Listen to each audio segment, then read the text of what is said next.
This is Bruce Buffer, and this is the moment you've all been waiting for. It's time for the MMA-Holes!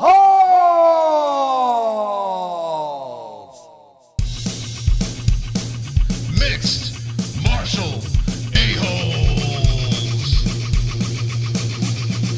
MMA-Holes, MMA-Holes, MMA-Holes, MMA-Holes, MMA-Holes. You like to be a mixed martial a-hole. MMA-Holes, MMA-Holes, MMA-Holes, MMA-Holes, MMA-Holes. No way. From the Aunt and Uncle Studios of Arizona, UFC 259 recap, 3 title fights, controversy, a champ that lost. We got a lot of stuff to talk about. MMA news with the MMA-Holes.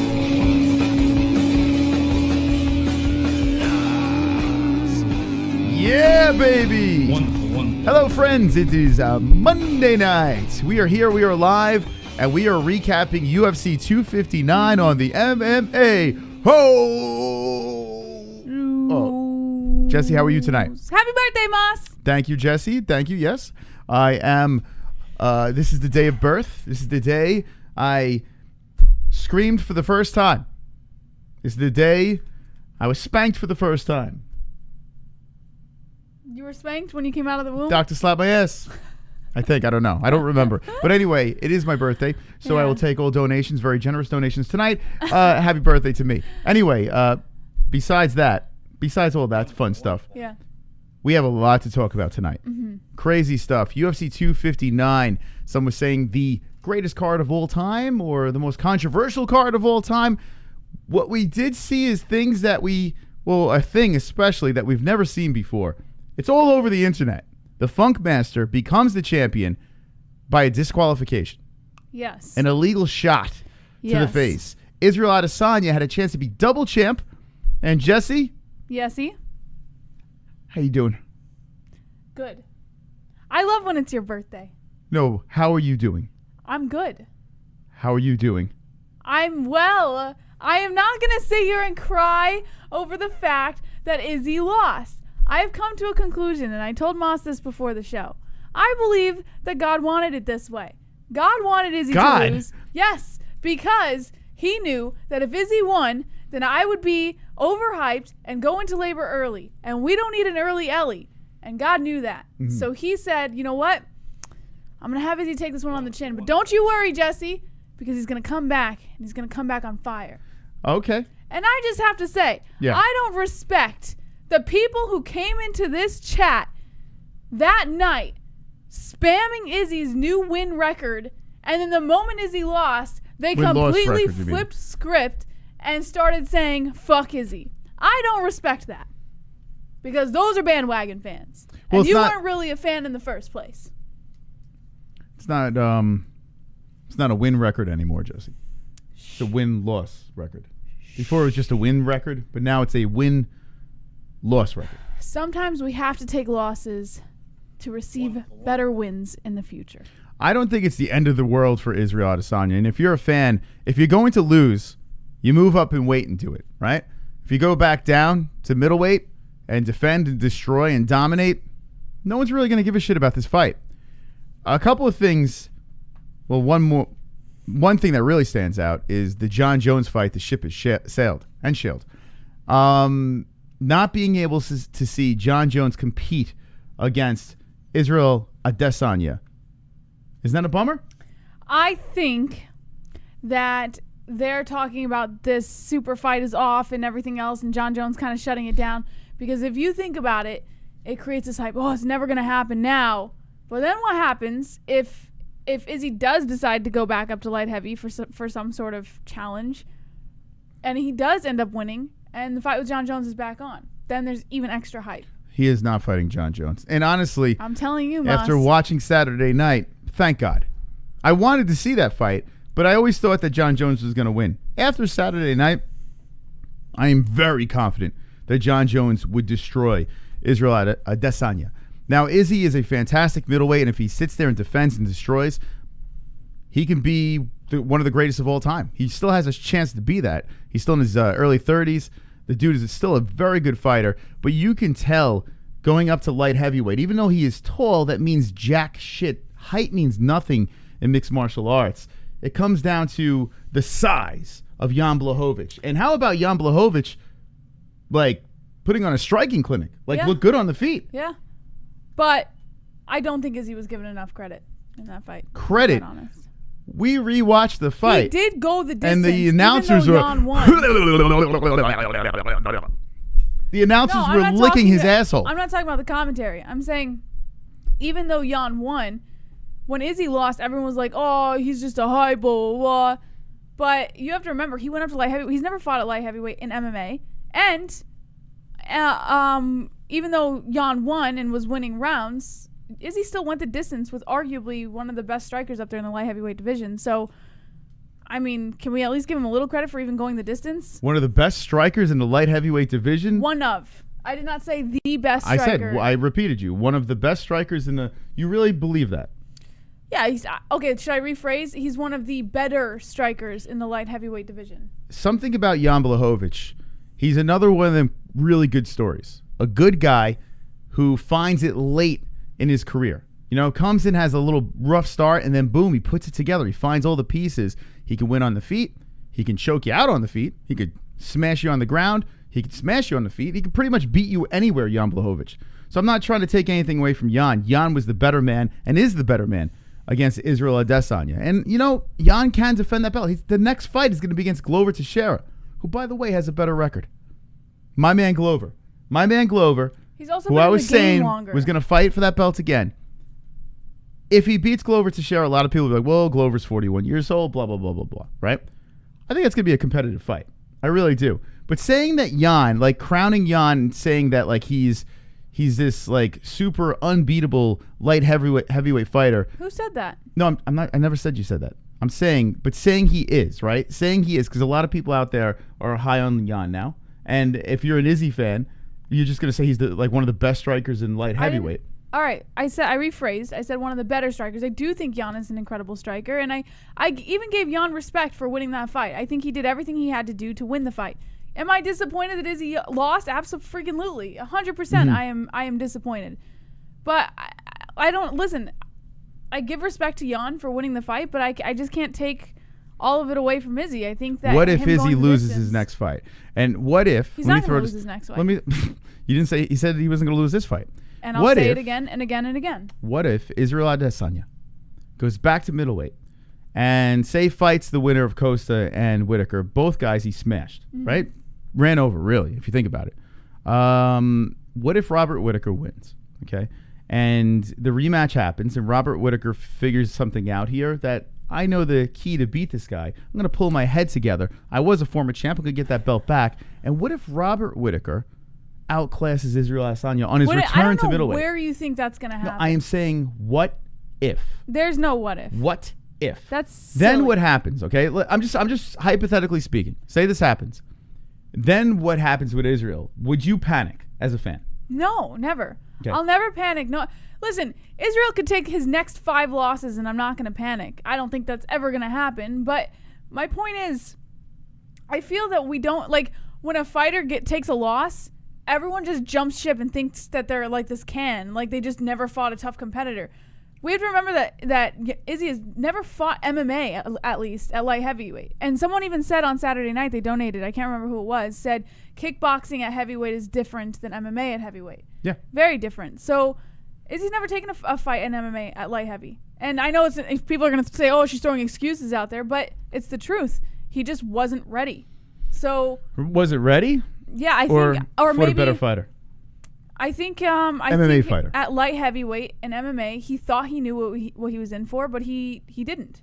If Izzy maybe fills out a little bit more, maybe his mindset is he didn't want to fill out too much because then when he goes back down to middleweight, it could be a little problematic. So he stayed slim and trim. He was at middleweight. Izzy will always be champ. There will be no one that runs over Izzy at middleweight. Always is a long time. Izzy will always be champ at middleweight. I am not worried about that. It's a long time. But I do see him going back up to light heavy and challenging again, maybe. Hey, Uncle Sonosi, how you doing, buddy? Heading to work, so I can only dono now. Happy birthday, Moss. Thank Feel you. good knowing a Fab fighter was a double champ. JBM, like this year I said you would be FOF champion, but to cushion you for the Big L Saturday.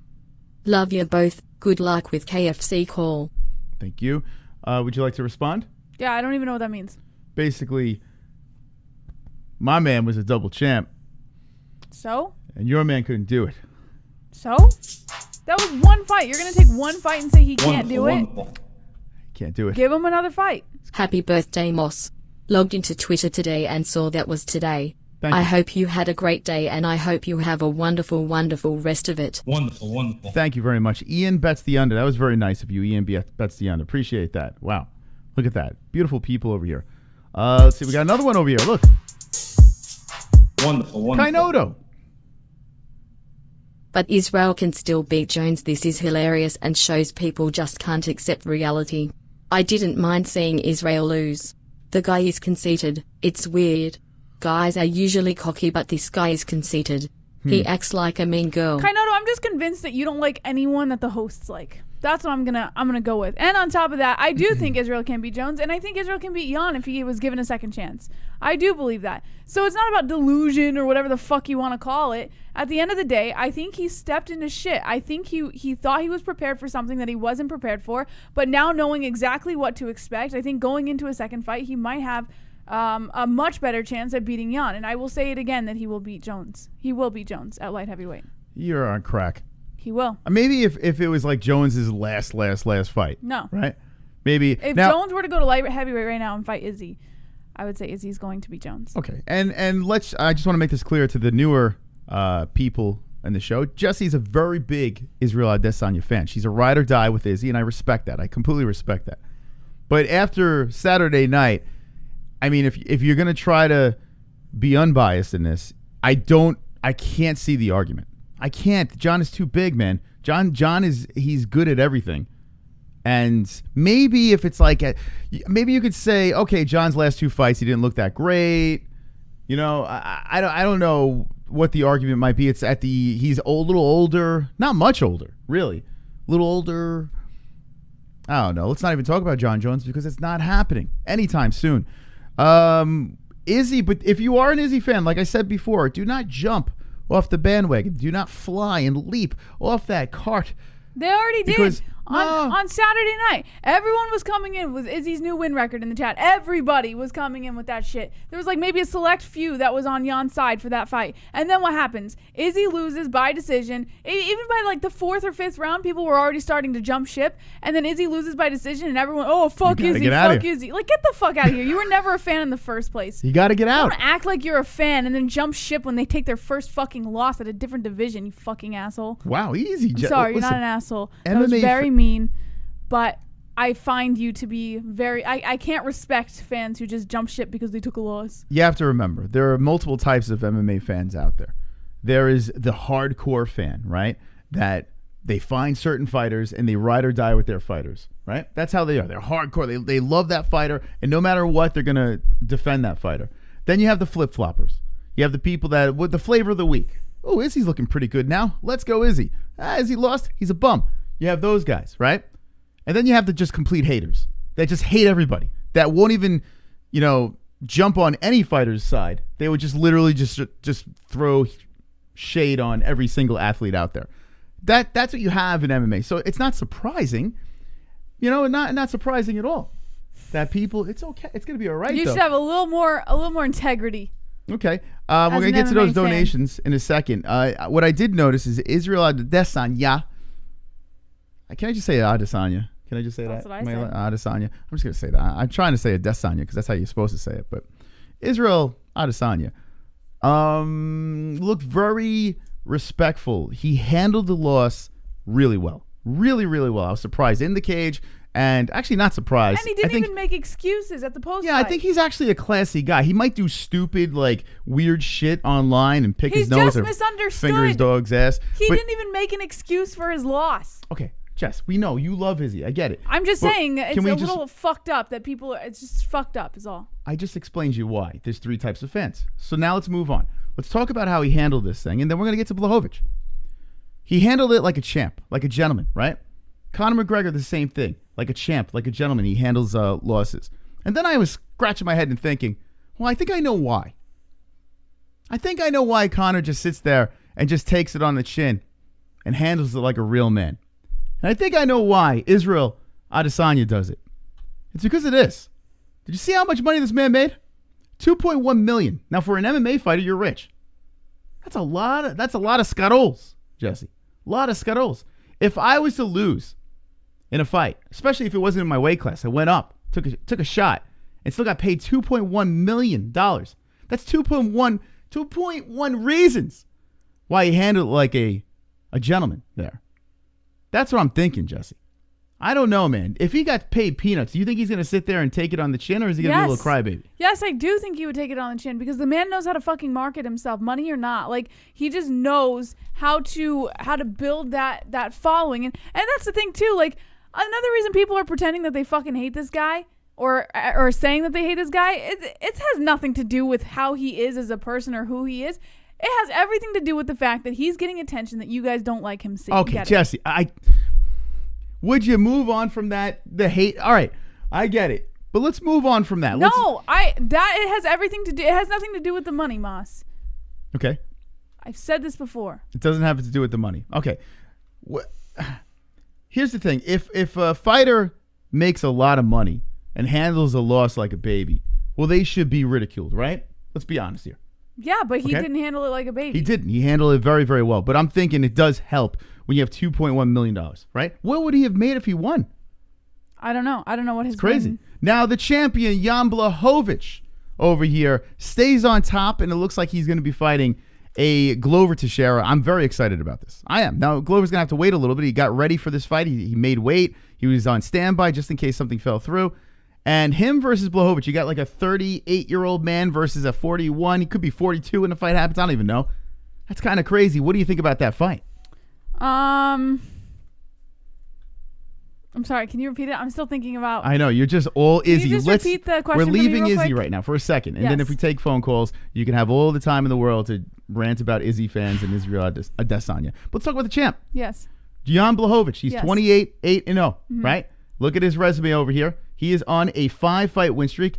Adesanya, Dominic Reyes, Corey Anderson, Jacare Souza, and Luke Rockhold.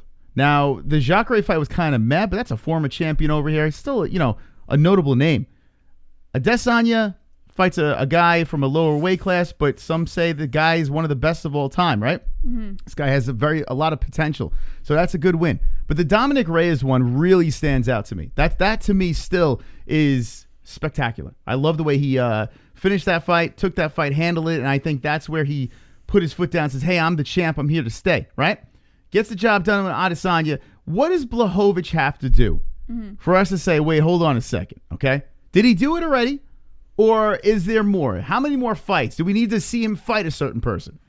I feel that at this point, just based on seeing everyone jump ship, Jan is already done what he needs to do to at least prove himself as a champion, right? But I think where some of the MMA community stands is he needs to defend a few more fights, right? He needs to defend the belt for a few more fights. For us to really take him serious? Or for people to buy him as a champion. Okay. But I think he's done what he needs to do to prove himself as a fighter overall, right? Mm-hmm. Like, we all know he's a good fucking fighter. Like, he's just good. He's that good.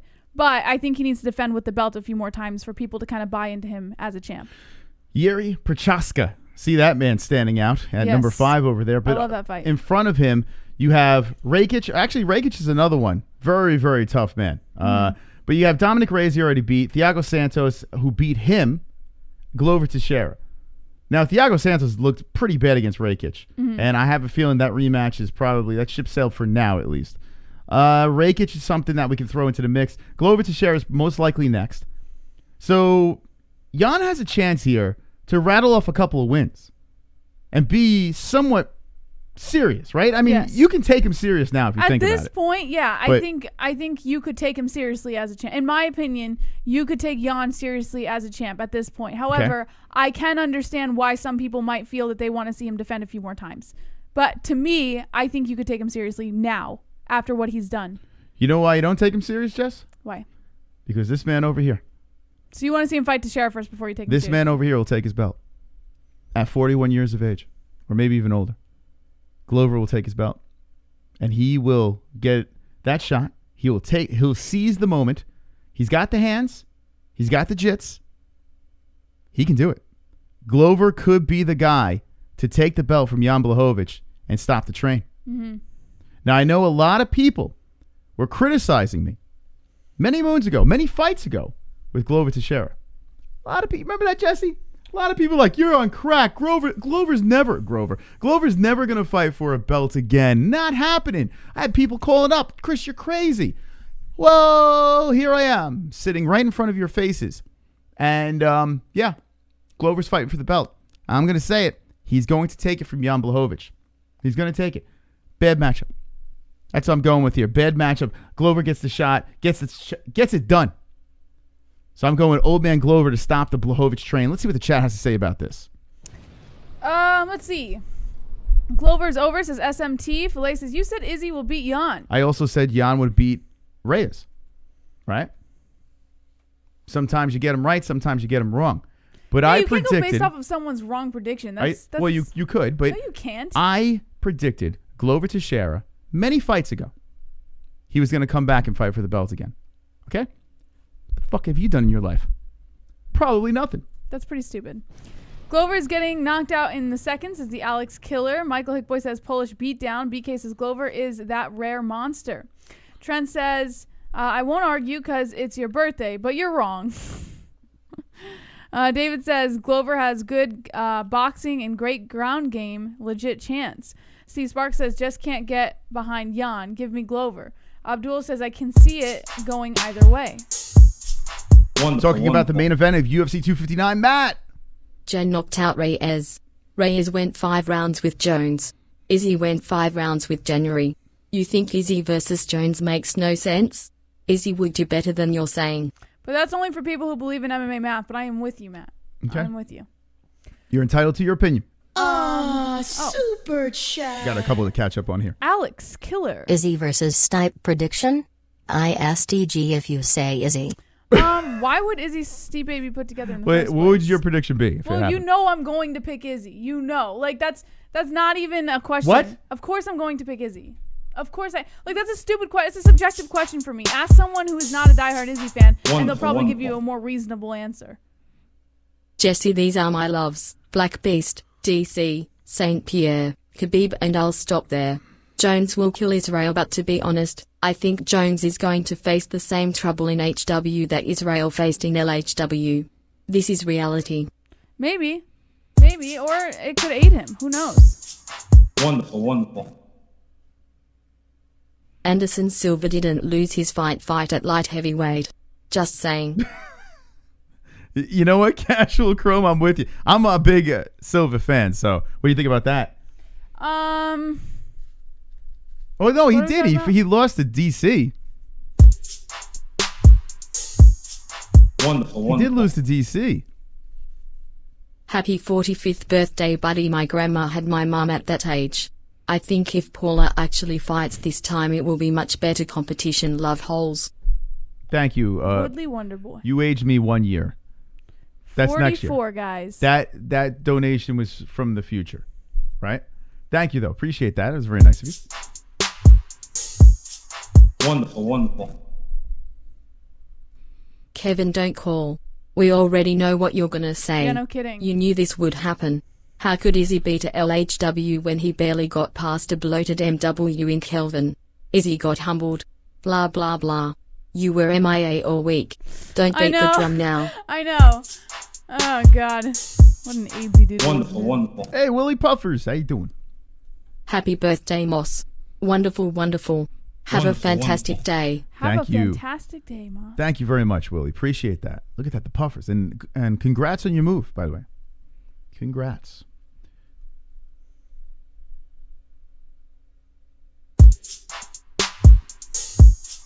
Wonderful, wonderful. Casual Chrome.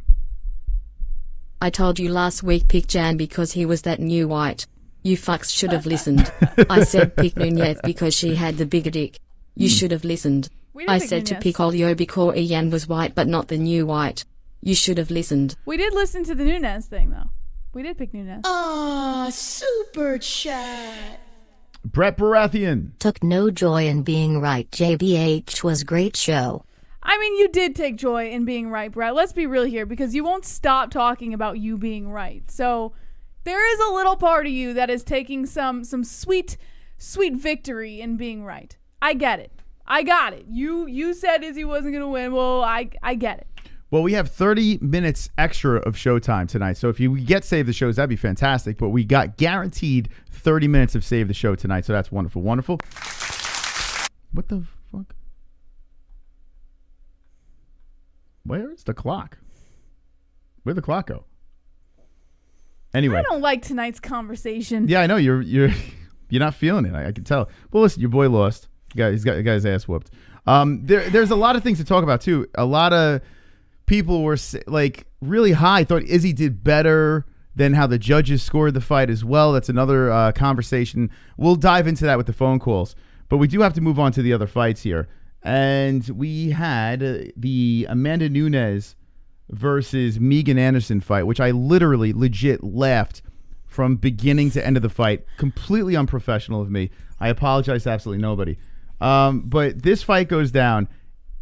Amanda Nunes literally had the easiest fight of her career. And Yeah.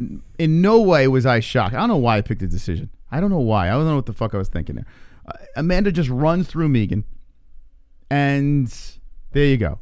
What happened to the 30-something% of people? It literally should have been 0% thought Megan was going to win. Megan looked shook as soon as she got into the cage. The moment was too big for her. And she just was across from her was literally a legend. It was like Megan was fighting Elvis. It's just nuts, man. I don't know if that makes any sense, but he's a legend. So that's why I said that. Anyway, Wonderful. so Megan Anderson loses. She gets smoked by Nunes. I really have nothing to say about this. The only thing I have to say is why? Why were people even thinking about arguing this? Why? Even DC was fucking laughing. DC is getting paid the big bucks. ESPN. He's on air laughing. Like, I mean, we're not laughing at Megan Anderson. We're laughing at the moments here. Like the matchup. Like, who in their right mind thought that Megan had a shot? It's just kind of crazy, man. And I understand why people like to root for the the underdog. I get it. You know, Megan seems like a nice girl, but just no good. No good. No mas. So let's just take comments from the chat over here, and then we're going to move on to the interesting one. We're trying to get Ray Longo on Wednesday. We'll see if we can get a hold of him. We know what Aljo's been doing to us, so let's just try to go for Ray. Don't laugh at Megan. I wasn't laughing at her. I was laughing at the whole scenario. It was like Megan fighting Tyson, laughing at Anderson. Enough said. Her shot was pure luck. Okay? What else we have here? Brett says Megan looked dead before she walked in. I saw, who posted that? Someone, who was it? I think it was either on Twitter or on the website. Someone posted a video of when Megan Anderson was first walking in. And, yeah, she didn't look good. She looked, like, sick. Like, it was weird. Maybe it's just the way she was holding herself and she was fine. But, yeah, something seemed off. What do y'all think about Yan versus Sterling? We'll talk about it. Shroom Grizzly says Aljo is the biggest coward in UFC now. Woo! All right. Don't worry, guys. We'll get to that one. Megan got a nice body, says no love. Matt Stone says Hardy got canned. Yep, we'll talk about that too. Uncle Champ says I did, JB. Oh, was it you, Uncle Champ? Thank you. Yeah, Uncle Champ posted a video on, Dan Hardy? Oh. No, Uncle Champ posted a video on, it was either the website or on Twitter, and it was Megan Anderson walking in, and she did look sickly. Like, she looked like something was off. But who knows? Okay. All right, you ready? I think we spent enough time on this. Listen, Amanda's the GOAT. No, not even a question. By the way, I have articles on all these fights too, the top 3 fights. Yeah, but let's just talk about it. Let's go for it. You ready, guys? Wonderful. Oh, before we get into this, really quick, we have a new like song. 150 likes is gone. That's right. 150 likes is gone. But here's the deal. There is a new song. It's a goal song. So what we're going to do at 150 likes, when we get to that, we will play our new song. Anytime we set a goal during the stream, we will play this brand new song. A little bit different from what you've usually heard. So 150 likes, we'll play that song. That's what we're going to say. So drop a like over here. Let's get into it. Aljamain Sterling versus Petr Yan. Yes. Okay. 7 takedowns. Yes. For Petr Yan. Wound up, started the fight, I thought, a little slow, but he was being very smart at blocking a lot, letting Aljo kind of blow his load. And, oh boy, an illegal knee happens. Now, before we get to this, we got to donate. Wonderful. Amanda ran through her like a snow bunny at a Mandingo party. Okay. Alrighty. Thank you, Casual Chrome. That's an interesting analogy. Haven't heard it that way. But thank you. What are you doing? Yeah. Colby Covington wants to kiss your hand. Donald Trump, can I kiss your hand? Kiss your hand. Kiss your hand. Trump, you have a delicious hand. A lot. Happy birth, Moss. Enjoy the stream. Enjoy a drink on me. Thank you. Here's to 44 more, my man. Cheers. Thank you, Jay Smokey. Cheers. That was very nice. Jay Smokey in the house. Oh, man. All right, we're going to just get to these. Got a couple of donations here. Let's play these out, and then we will talk about Aljamain Sterling. It's like American Idol, you know? Let's talk about it, and then after this break. Wonderful. Kainoto. Happy birthday, Moss. Happy birthday to you. You bring out the venom and the love out of all of us. Always fun in the end. You pour your soul into this entertaining show and we salute you for that. Jesse, you better bring out the best hand lube for him. Don't worry, I got him covered. Wonderful. Happy birthday, Moss. I agreed with the DQ. Yan is a dumbass for throwing that knee, and if it was a no contest, then that's basically a title defense for Yan. If you make it a no contest because it's a title fight, that gives champions a free pass to cheat. Oof. Okay. Oof. Okay, thank you very much, the donators over there. Really appreciate the wonderful, kind work from you guys and gals. I'm going to go to the past event. I'm going to show you the stats over here. This fight goes down. I thought Aljamain Sterling looked very good to start the fight. And then it just slowly went downhill as Jan was throwing him down. And Jan was landing, and Jan was hurting, and Aljamain's gas tank was dropping. And then what happens? An illegal knee on a grounded Aljamain Sterling. They got it right, and I'm still going to stick with this, that Aljamain Sterling shouldn't have continued, okay? Because the guy's been knocked out multiple times before. And, you know, you think of like the one like Moraes. The dude's been hit in the head multiple times. So why take any chances here on an illegal strike? The first thing that came to mind was the Anthony Smith thing, and I think that came to mind with a lot of people. Today, it came to my mind. I'm watching all over the place. That's what everyone thought. And what did Anthony Smith do? He caught it from Jon Jones, for God's sakes, in the fifth round, and decided like a beast to get back out on the horse, and he still lost. But he looked like a tough dude. Aljamain came across in a way different. Now, I think he made the right decision, but there was a series of events that happened afterwards. Yes. That make it difficult, make it tricky. Okay? So, yes, Aljo, you made the right move. You did. I don't think you should have continued. It was what followed up. Now, for those of you who don't know, Aljamain Sterling, disqualified. They gave the belt to Aljamain Sterling, even though he was losing the fight because of this, the illegal shot. It's a really fucked up rule, to be honest. I think strip the fighter. I think just like have it just dangle. Yeah. And then come up with a fight to reclaim that belt. Yes. But now, Aljamain Sterling, who did a podcast, you can listen to it on his YouTube channel. He explained everything in depth. Please listen to the podcast before making your decision about the situation, because I had an opinion just based off of a fan's opinion from what we saw and from what I was seeing on Twitter from him and from Jan and everybody else.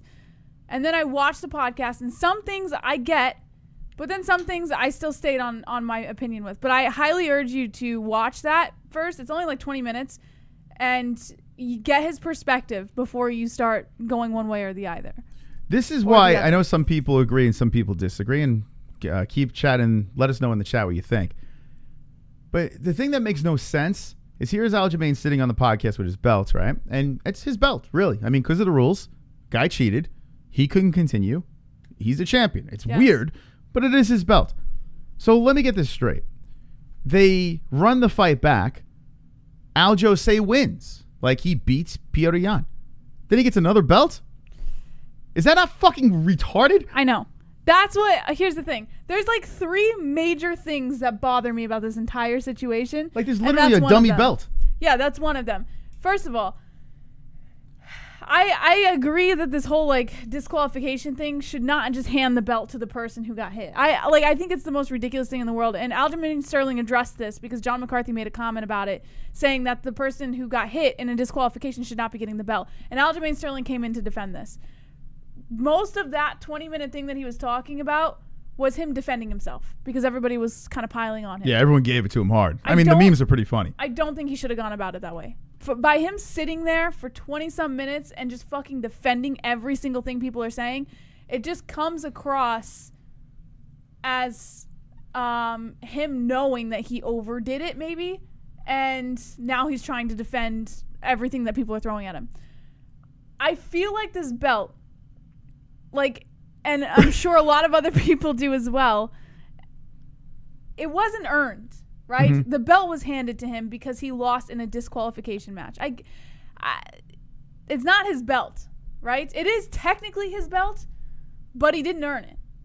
And I think that the fact that, listen, I'm not going to like say that he milked it or anything. When you get fucking kneed in the head, I can't say I understand how that feels. I'm sure like it fucking knocked him off his rock. Like he was probably just dazed and confused and didn't know what the fuck was going on. I have no doubt in my mind. We saw him get kneed in the head pretty hard. But it was what followed after. The overdoing it after. The fact that he was completely coherent during an interview and the posting of the picture was a little much. Mm-hmm. So, all right, so this situation here, okay, from what he said, basically, it was friends and family said, hey, take that. He didn't want to take the belt out. And he did drop the belt in the octagon. Like, he clearly was fucked up about this whole situation. I believe him. I really do. I think his head was all over the place. He was losing the fight. He's probably exhausted. And now he's got to say, hey, am I okay to fight? Am I not okay? I don't know what the hell's going on. You got the pressure of the commentators in the side, the doctors in your face. So much shit's going on right now. And Aljo's trying to make a decision while his head's all looped. So he does. He cries in the octagon. He drops the belt, this and that. And then you find these pictures that surface online, and the internet is ruthless, right? You see this, and you're like, whoa, how bad is that concussion? How bad could this thing possibly be? Now, if you're going to put these pictures out there, if you're going to let your family do this, and he has no control of what anyone does, but as soon as you see those pictures hit the internet, this is when you flip it out, Joe. Let me help you out for a second. You become the bad guy. That's what you do. You embrace the belt, stop making excuses, and say, deal with it. I'm the fucking champ. Take it from me. That's what you do. Yeah. And the problem with Aljamain Sterling here is he's a good guy, and he was trying to explain himself and say, hey, wait, this is what happened, yada, yada, yada. The more he starts explaining himself, the more people are going to put memes out there and put trophies in his hand. And we did see this on his profile. If you really want to dodge this, take the fucking actor out of your profile. Take it out of there. What are you doing? Embrace the bad guy. That's what I'm saying. Mm-hmm. Go with the full heel. That's what you got to do, because you can't just sit there, make all these excuses, because the more excuses you make, people are going to find these little loopholes, and they're going to fucking persecute you. They're going to hang you and burn you at the stake. They're going to crucify you. And there were a lot of gaps in things that he was saying too in the follow-up after he had like when he was like acting the whole thing out.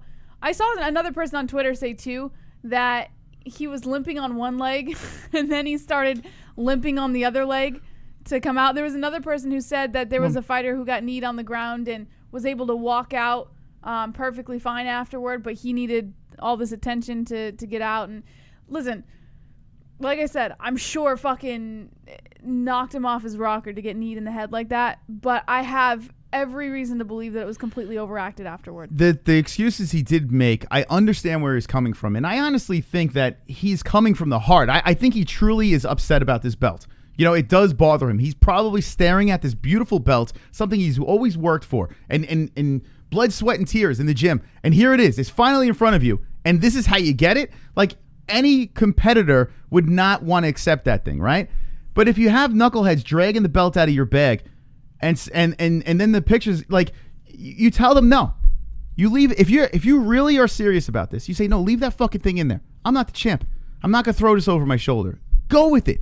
Yeah. He didn't do that, so that's why I'm saying you go option 2, option B, and you become the heel. That's the only thing you can do, Aljo. I think it's a bad look to flaunt it. He fucked up. He shot himself in the foot. Yeah. He shot himself in the foot. So listen. Congratulations, Aljo. You got the belt. Now what you got to do is you got to get in there and defend this thing against Petr Yan. And I hate to break it to Aljamain Sterling. I don't see any I picked Aljo in this fight. In a rematch, I am picking Petr Yan all day. The dude threw him to the ground 7 times. Aljo was saying that his arms weren't feeling it. He wasn't quite there. The excuses were coming out on his podcast. Maybe that's the case. Let me just say something. But I'm telling you right now, I don't see him beating Yan. And Brewster, listen, I get it. Like, you're on Aljo's side, and that's totally fine. You're entitled to your opinion. But to crucify someone and to say that they're practically not entitled to that opinion because you don't agree with it is baffling to me. And then to go and say, oh, you're trying to get Ray Long on your show and you're saying all this. It's a fucking opinion. This isn't a show where we talk about whatever opinion you have. You got to work with me here. I don't know what you're talking about. I'm talking to Brewster, not you. What did Brewster say? Just go back. Just because some people in the chat didn't see it either. What are we talking about? Just read it and then address it so we all know. Calling out Aljo's toughness, calling him a liar, and you want to get Ray on your show, that's funny. Okay, so yeah, we can answer this really quick. Here's the deal. We are fans and we speak from the heart. We're not going to fucking sugarcoat it because we want someone on the show. Like Aljamain Sterling, if he doesn't come back on the show because he doesn't like the things we've said, that's on him. That's cool. If Ray doesn't want to come on because of that, I give him full respect. But we're not going to sit here and not give our honest opinions. Okay? I just said here's the path to Aljamain Sterling.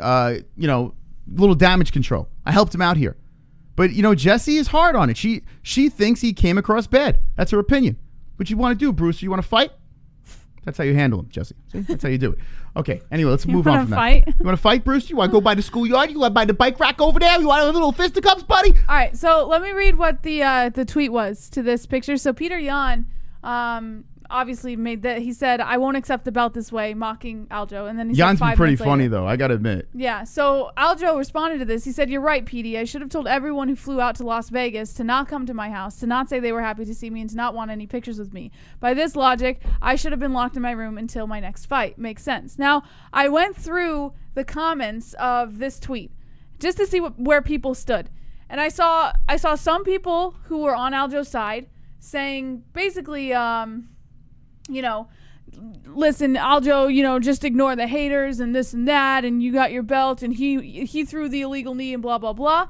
And then there was a very large number of people who were on the side of, dude, yeah, we get it. You're allowed to have your family over and to celebrate, whatever, but don't flaunt the belt this way. It's a bad look. That's basically where they stood.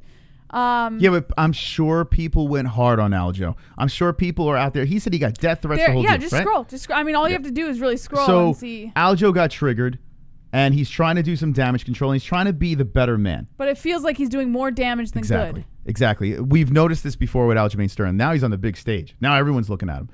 We've noticed that he means well with what he says. Even with his trash talk, sometimes it falls flat. It's just how he is. This is the type of person he is. But it's not our job as fans to just accept it. Like, a lot of us fans sit here and they'll see something and then they'll just be like, you know what? I see a hole in your argument here. I'm going to fucking go after you. That's how they're ruthless, man. MMA fans are completely ruthless. Yes, I agree on both sides.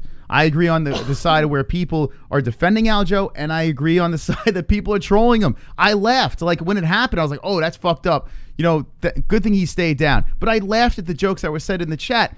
I get it. I get both sides. But Aljo's not. He's not going to get it. Because this man was in the gym. This man was putting his whole career came down to this. Yeah. And this is how he gets the belt. So this guy's going through some tough times. Yeah.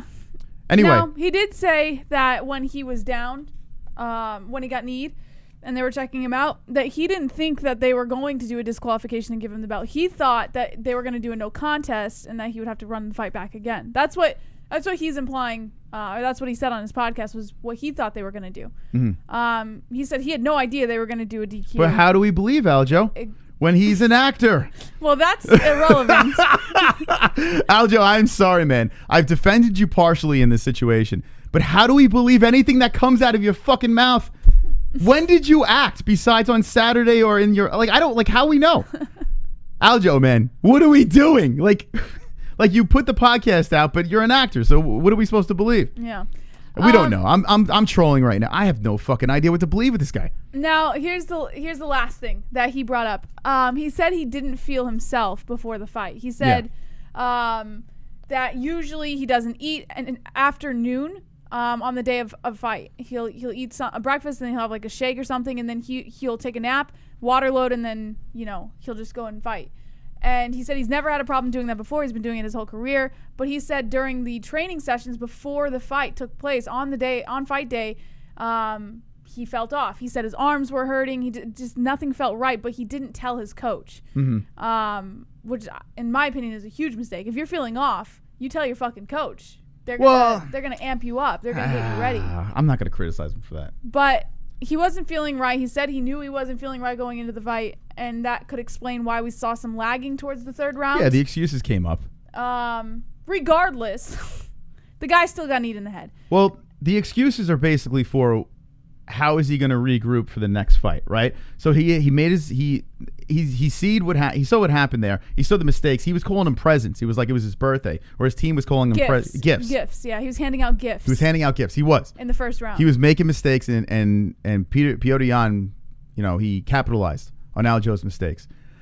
Listen, there's a lot to take from Aljamain Sterling's podcast. Go check it out on YouTube. And give him a like and go follow him over there. The dude needs some help with his YouTube channel. That's why he should probably come on our show. Maybe we can help you out a little bit, bud. But yeah, check out his podcast. He pretty much covers it all there. And then make your assumption. Let us know in the comment section down in this video what you think if you did see his podcast. But I also think that's where some of the criticism came from. Like the fact that he seemed to be losing the fight towards that fourth round. He was gassing out, and he wasn't showing the power that he needed. Even they showed him a clip in his corner where Longo was saying, don't be fucking lazy. Like, get out there and do something.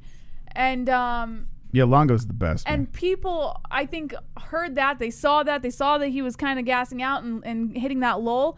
And then when you take all the whole acting thing and him getting kneed in the head, it looks like Sterling took the DQ because he knew he was losing the fight and wanted to get the belt. That's what it looks like. And I can completely understand why people are on that, harsh kind of. All right, so I'm going to ask you. I mean, because you've been pretty hard on Aljo in this whole situation. I'm going to ask you, where do we stand right now? You saw the podcast. We had our little venting discussion right now. Where do you stand on Aljamain Sterling? I, in every way, believe he was hurt. And I do believe that he should not have continued. I think that was a fair call. However, I also have a hard time believing he did not milk that a little bit, especially towards the end after the fight was called off. I think he may have overacted a little bit, and it was a bad look for him, and he knew that, and now he's trying to backtrack and make all these excuses for himself, and it's not looking good. There's only one way to settle this. Not on Aljamain's podcast, on the MMA-Holes. You need to put yourself in our guest room. We need to put you in the hot seat and get to the bottom of this. We need to dissect this, Aljo. You've been on the show twice before. Very nice guy. We met him multiple times at events and the whole deal. Let's get it back. Let's get it popping. I know you're with VaynerMedia. I think that's what's going on. I don't know if VaynerMedia, they control who he can and can't speak to. I don't know. It's possible. It's very, very possible. So anyway, Aljo, your people, reach out to the MMA Holes. Let's make this happen. If not, hopefully we can get Ray Longo on because I think he can show an interesting perspective on this situation. He's been on the show multiple times as well. Ray is a great guy, an absolute great guy, one of the greatest striking coaches out there, and he's just fucking smooth, man. You see him rubbing Aljo's shoulders? I want him to rub my shoulders, man. It's got to feel amazing. All right, anyway, so that's the situation with Aljamain Sterling. There's plenty more to talk about with that and the rest of the card, but we got some donations over here. Let's play them. Hit the like button, friends. Wonderful, wonderful. We got a special song for you. I know everyone is a disbeliever of Miocic, but I honestly think he's so good at winning. When people doubt him, he's going to beat the snot out of Francis Ngannou. Then he beats a heavy, slower Jones and retires the king like Ragnar. Love you, Holes. It's possible. Love you. Yeah. Wonderful, wonderful. Somebody once told me the world is gonna roll me. I ain't the sharpest tool in the shed. She was looking kind of dumb with her finger and her thumb in the shape of an L on her forehead. Well, the years start coming and they don't stop coming. That's a good song, my man. That is a good song. Can we all sing it together now? Wonderful, wonderful. I like that name, Casual Chrome. Casual Chrome. Happy birthday, Moss. Thank you. You old wrinkly motherfucker. I got some Viagra, a wheelchair and a walker on the way. Well, send you it. and Pulse can be chair buddies. Olio is the smartest fighter in the history of the UFC. Shit. Milk that shit like Moss is gonna do to JBM later. Whoa, easy. I would have taken Aljo's route. Wonderful, Just saying, because I said I would have done it if I was Anthony Smith. Party face. Happy year 44th birthday year Moss. Birthday cake. Balloon. Party popper. Present, confetti ball, balloon. You are the best. We love the show. You Thank are you. wonderful, wonderful. Aww. Smiley face. You're wonderful. Moss, wonderful. you have a party face, birthday cake, birthday present coming in the mail, present, my holes for life, the knitter and Mike H. We Thank have you. something at the UPS box that we haven't picked up yet. I have a feeling it's a Mystic Moss birthday present. That's very wonderful, wonderful. Wonderful. I got to say this. I would have done the exact same thing as Aljamain Sterling. But I you would have done the are same thing. prideful And listen to this. in I would like have done something else, too. taking Hold on, let me advantage finish. of situations. I would have done something else. I said when Anthony Smith, when he took the knee, I'm like, I probably would have fucking checked out right there. I probably would have said, give me that fucking belt. I'm losing Yeah. the fight. Give me the belt. Right? I would have done the same thing as Aljamain Sterling. And you know what I would have done after that? I would have fucking retired. I would have put the belt over my shoulders. I would have taken my gloves off, dropped them on the mat, and said,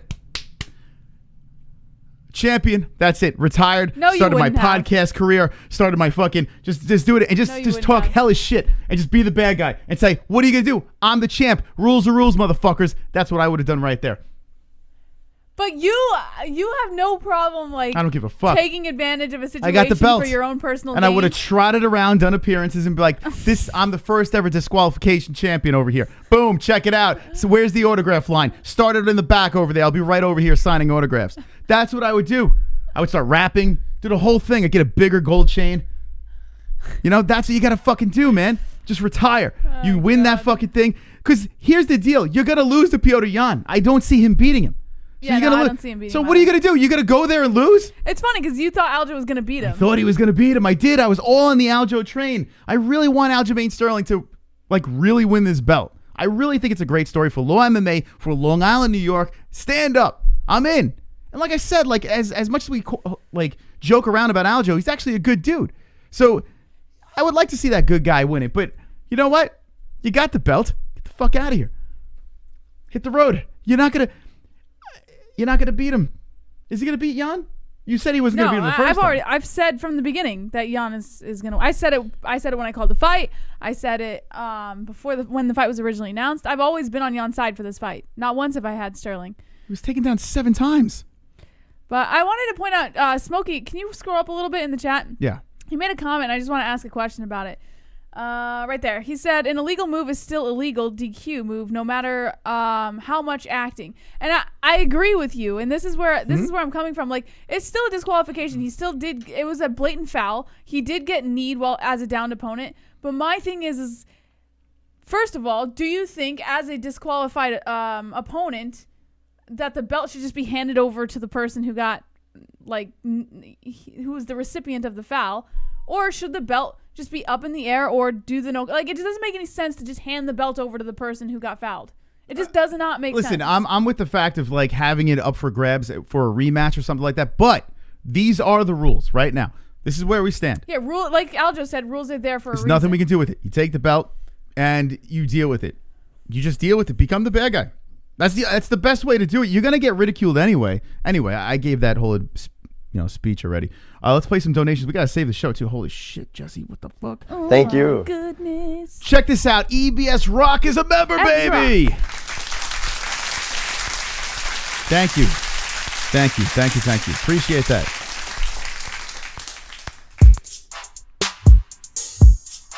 Wonderful. The man without a song. Best fight this weekend was hands down the brawl at Bath and Body Works that went viral.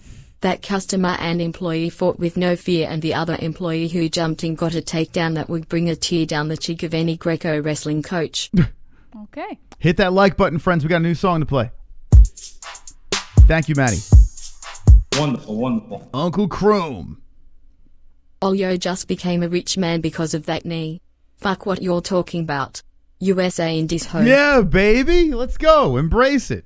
Might as well. I mean, what are you going to do now? Yeah. Make the best of it. That's all. Embrace it. But yeah, it probably bothers him. Wonderful. I'm with the Peter cost himself the belt camp. That being said, Olio didn't sell his near-death experience at all. The dude was loopy, but once they called the fight he instantly found his equilibrium and stood up. He should shut up and lay low. Yeah, I mean, listen, I'm kind of with you. Just don't flaunt it, like you didn't earn it. You guys are being awesome. Haters gonna hate. Only the most well-rounded fighters get to be champion, and Olio proved that acting is the new discipline. Fighters need to increase their chances of getting a belt. Oh, damn. Actor. Shots fired. Actor.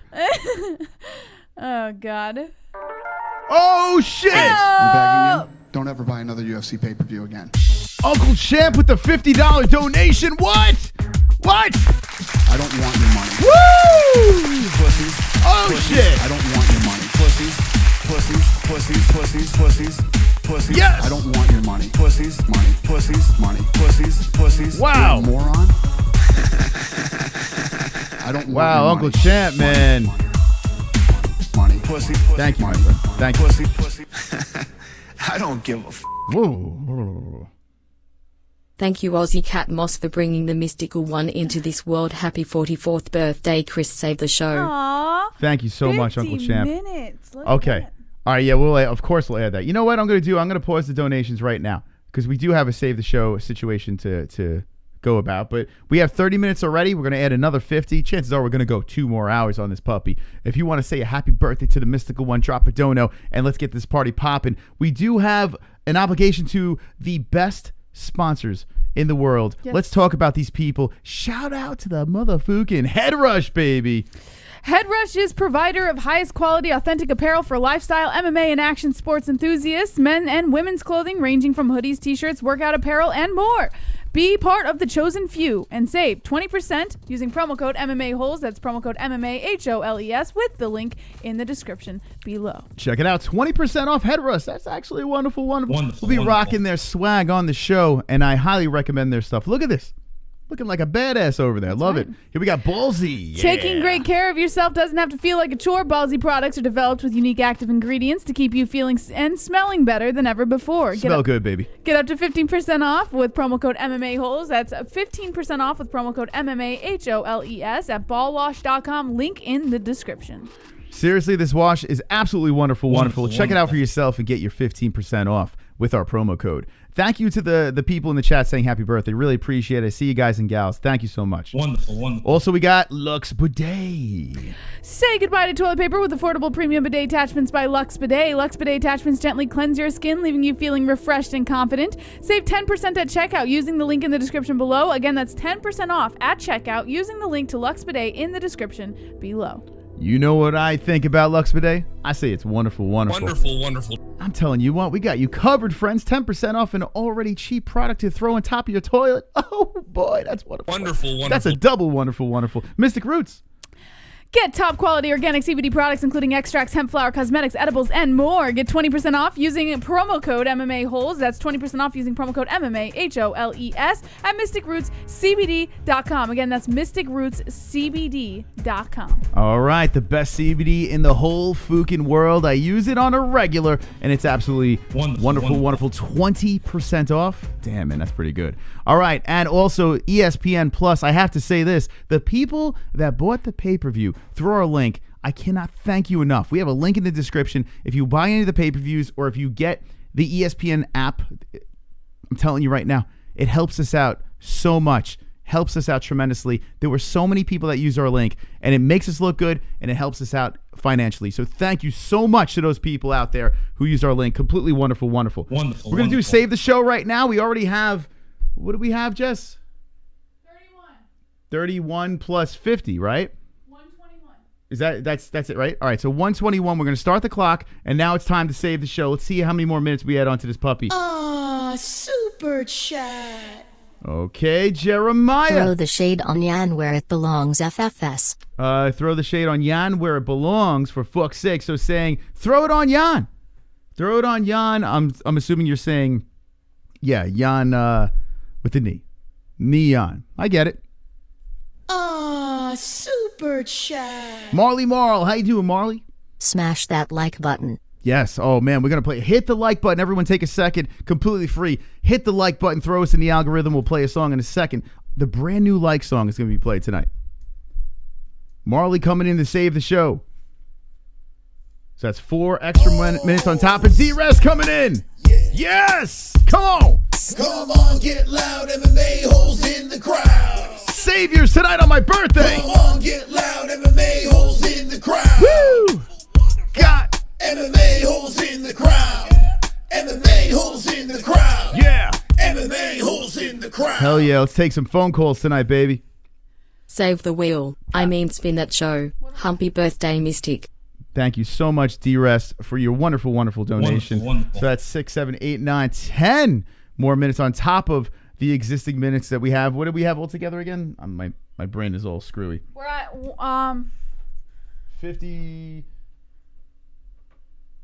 50, 30, 10. 1 minute, 1 hour and 31 minutes. 1 hour and 31 minutes. We got 3 more minutes left in the save. If you'd like to drop a donation, we'll extend it up to 2 hours. Anything that we hit on 2 hours, we'll roll over. If we go over 2 hours, we roll over to the next Monday night show.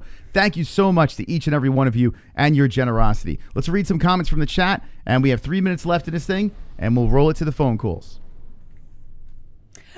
220 says MMA Mystic Math. Let's max this, says MMA Genie. Willie Puffers with a thumbs up to D-Rest. Cross says, reference says best part of main event was Stylebender kicked Yan in the nads. Moronic Emergency says Jan's corner should be banned for telling him it was legal. Well, did you see the video of, I just want to touch on this real quick. The video in Jan's corner. So one of the coaches was saying, punch him. Like just punch him. And then another coach said, kick him. And Khabib was there. They were speaking in Russian. Khabib, translated. But I think there was a miscommunication between everyone in that corner. So one coach was saying punch him. One was saying kick him. It was okay. And then after he landed the knee, the coach who was saying kick him was celebrating. And the coach who was saying punch him was upset because he knew it was wrong. So just a huge miscommunication. I'm not buying into the fact that, I don't know. I think Jan, he did speak to the corner. The corner did say something. I think there was miscommunication regardless, but Jan has to be aware of that. He really has to know. Some people are saying that Aljo's knee was up. It was up when he got kneed. Like, he got cracked, and then you saw the knee lift up.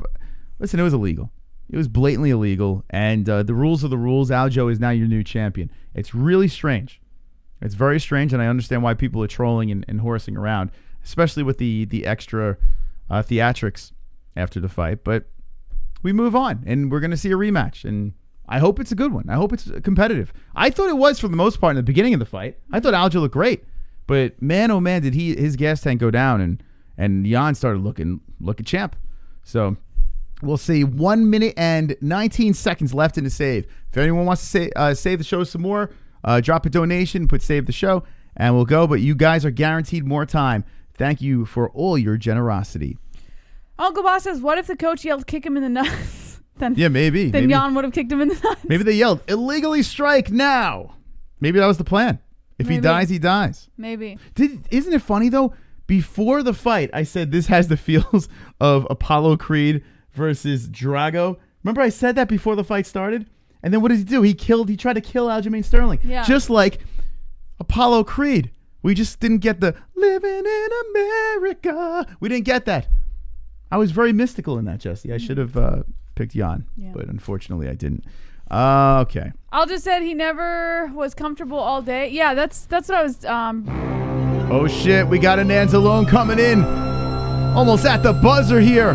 Oh, Uncle Champ, look at you. Here we go. Michael Anzalone. Yes.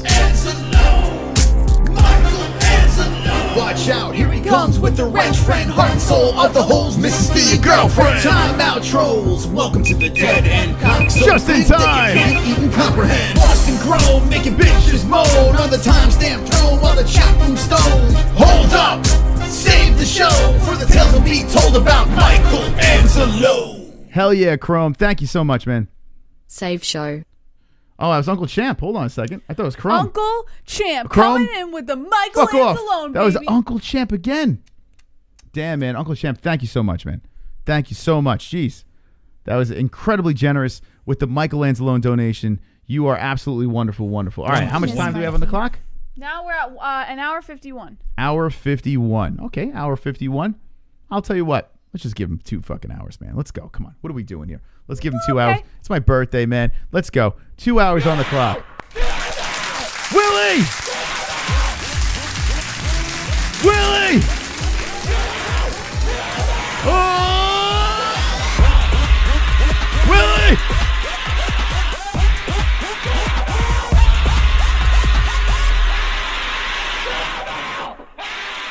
Willie! Willie Puffers. Save the show. Happy birthday again, Moss. My man, Willie. Wonderful. Make sure you subscribe to Willie Puffer. He's got a gaming channel over there, completely certified. Wonderful, wonderful. Wonderful, wonderful. Thank you, Willie. Wonderful, wonderful. Thank you, guys. Seriously. Thank you so much. Okay? I have great news. I said at 150, that is the goal for tonight with likes. But don't stop there. We are going to debut our brand new like song here on the MMA-Holes. We're going to go 2 more hours. We're going to take phone calls. So get ready to call the show and let us know what you think about the fights on Saturday night. You ready, Jesse? I'm ready, Moss. Here we go, friends. Hands in the air. Get the lighters out. Come on. Is it loud enough? Yeah.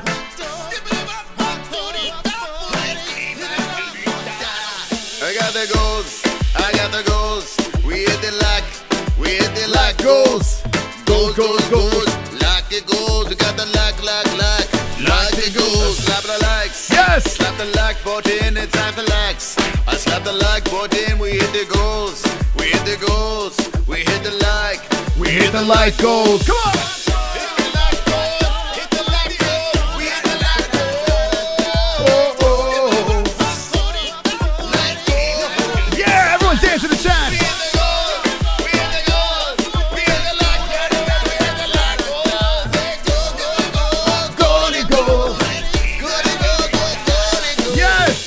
We did it! In honor of Aljamain Sterling, we got the Jamaican music over. Yeah, man! All right, there we go. That like was wonderful, goals. wonderful, Moss. Thank you, Jess. Thank you.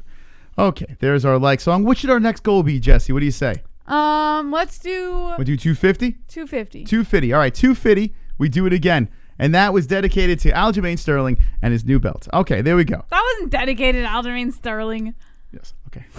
There you go. What do you think about Jamaican Moss? What do you think? I like it. You know what I like is I like that type of music, that reggae. So I always think it's funny when you make reggae songs. Moss. I bet you didn't know that I can do reggae music too. I could do pretty much everything. You should do a song in every genre. I'm pretty much. Well, country's next. I haven't done country no, yet. don't do country. I haven't done. Well, listen. I don't. I hate country. Don't do that. What the fuck was that? That's country. My name is Mystic. What's your name, and how can I help you?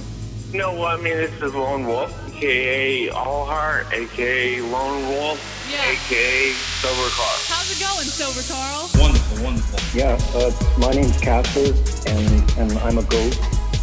Sean, how are you tonight? Nice. What you want to have? Yo, drunk, what's up? Yeah, this is BBSB. I have a huge problem.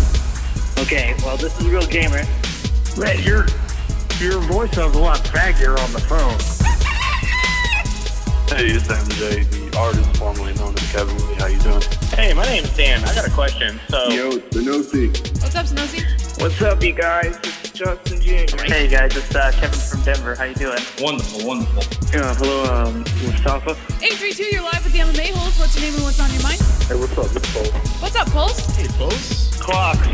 Hey, it's good luck. Alexander. What am I, chopped liver? We're celebrating. Ole. Yeah, baby. 617, you're live with the MMA-Holes. What's your name and what's on your mind? Michael Antimo from Boston. No way! Michael Anzalone, you just gave me butterflies when I heard your voice. Michael, welcome to the show. Huh? It's the knitter. Hello, guys. How you doing? Hi, Jesse. Hit the like button, you folks. This is the double champ. Yeah, I want to talk to you. You know I'm not big on talking about fighters that much, but... This is Jeremiah. Hey, it's Kevin from Chicago. Nothing. Gotta talk about these fights real quick. It's my kill. Jesus Christ. I'm over here trying to stay awake and shit. Jesus. Oh my God. Yeah, it was doing it for you, huh? Like, no one cares, Justin. Who the fuck's he talking about? Brooklyn Dodgers? Who the fuck them? I don't give a shit about them. Yeah, he thought the Brooklyn Dodgers should be the ring girl of the year. All right, that horse. Okay, Chrome, thank you, man. Wait, he has stuff to talk about. He's making fun of Justin first. Don't hang up on him. Hey. Anything else? Stay white. Okay, I appreciate that. Okay, we're setting up the phone lines at 516-522-0267. Let's... Wait, Moss, before Open you them do the up. phone lines, here, you can get them set up. I'll let you get them set up. I'm doing it.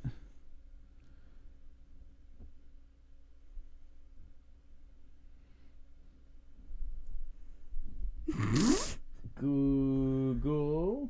What are you doing? Just Google Hangouts. What do you mean, what am I doing? I'm setting up the phone lines. oh, hurry up! It's taking you so long. I'm setting up. You could have set them up. in Sorry. between. Yeah, you're right. I should have done that. Yeah, what the hell? Yeah. Can't do everything here. Yeah. Or I can, maybe. Okay, they're set up. Okay. Can I see something? Okay. Yeah. Thank you. Appreciate it. I just have to do something real quick. Okay. Wait. Mystic Moss. I have a gift for you. Since you have heartburn, I can't give you chocolate. But that's okay. We're gonna go with a banana nut muffin. Happy birthday to you. Happy birthday to you. Happy birthday. Happy birthday. Happy birthday to you. Happy birthday to you. Happy birthday to you.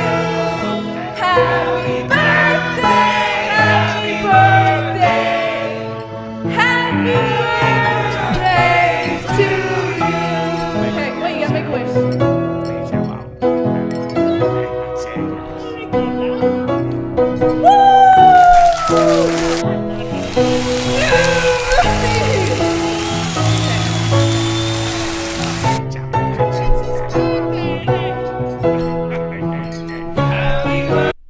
Happy birthday, Moms. Thank you. Thank you. Thank you very much. I appreciate it. Thank you, everybody. Happy birthday. It's got nuts. Can't eat it. But put this Yeah, back you in the can box. eat it. No, throw it back. Thank you. Appreciate it. You can eat it. Thank you, guys and gals. That was very nice. Very much appreciated and wonderful, wonderful. We're going to open up the phone lines. Can you give us your best Uh-oh. Valley Girl accent? Uh-oh.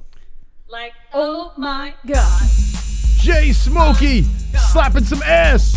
My God. My God. Really? Look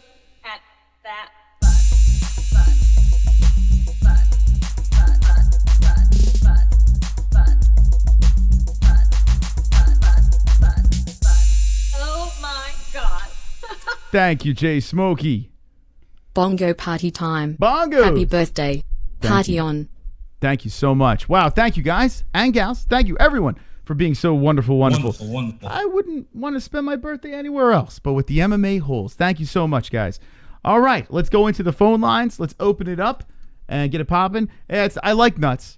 I know someone said you can eat it. But they say with heartburn. I had nuts last night and my heartburn got all. Then it's just on the top, so just take the nuts off. That's right. Okay, 516-522-0267 is the number. There we go. Whoa. 732, you're live with the MMA Holes. What's the name? What's on your mind? Hey, good evening, Chris and Jesse. First call. How about it? How about that, Justin? How you doing? Yeah, I'm doing good. Happy birthday, Moss. Thank you. Pretty good card last weekend, wasn't it? Pretty good card. Of course, we had a few bad fights. You know, Alexander Rakic versus Thiago Santos. That rings the bell. You know, the Benavidez fight wasn't the most fun. The Elliott fight wasn't the most fun, but a pretty good card overall. And I'm just going to start off with the co-main event. I mean, I'm not even going to talk about the performance because we know Amanda Nunes, you know, she dominated once again, looked phenomenal. I don't think anyone, you know, actually thought Anderson was going to win. But who's next for Nunes? I mean, she's got Pena at bantamweight. She's got Aspen Ladd at bantamweight. But at featherweight, who's next for her? I don't even know. I can't even think of anyone. Max Holloway. He's a man. Wait, what? You're saying Nunes? Yeah, Yeah, make that Max Holloway Nunes. That's what I wanted. Or have her fight Volkanovski. You know what I was actually talking about earlier? I was talking about who would win in this fight. Who do you guys think would win in this fight? Okay. Chase Hooper or Amanda Nunes? Interesting. It's an interesting Nunes. Fight. Yeah, I might have to go with Amanda. Yeah, because Chase Hooper is kind of, he doesn't like to be punched. Well, he does have a chin, but it's a fascinating matchup. I was talking to it with the Schmo earlier. It seemed like he was leaning with Chase Hooper, but it's a fascinating matchup for, you know, man versus woman. Obviously, you know, I don't want all the feminists going at me in the chat, but we know men are stronger than women. They got the genes and whatnot, but, you know, can I even call Chase Hooper a man yet? Boom roasted. Well, it is International Women's Day, so I have to give a shout out to the ladies out there. So, in honor of the ladies, we should all pick Amanda Nunes. Definitely. Shout out to all the hard-working women out there. But, no, I would definitely pick Nunes. You know, I don't know, man. I just think she's a better striker. And, you know, Hooper, like I said, can we call him a man yet? Like I said, it is a fascinating fight, isn't it? Yeah, you know, it's silly and fascinating at the same time because we know the UFC would never put anything like that together. So, you know, it's just fun to throw out there. But like some of these fights that we talk about and argue about over and over and over again, the fights that you can't ever see, you will never see, it's tough to get too super passionate about it, you know? Definitely. And the Petr Yan versus Aljo fight, I was kind of leaning with Jesse here, where I felt Aljo, you know, it was right for him to stay down.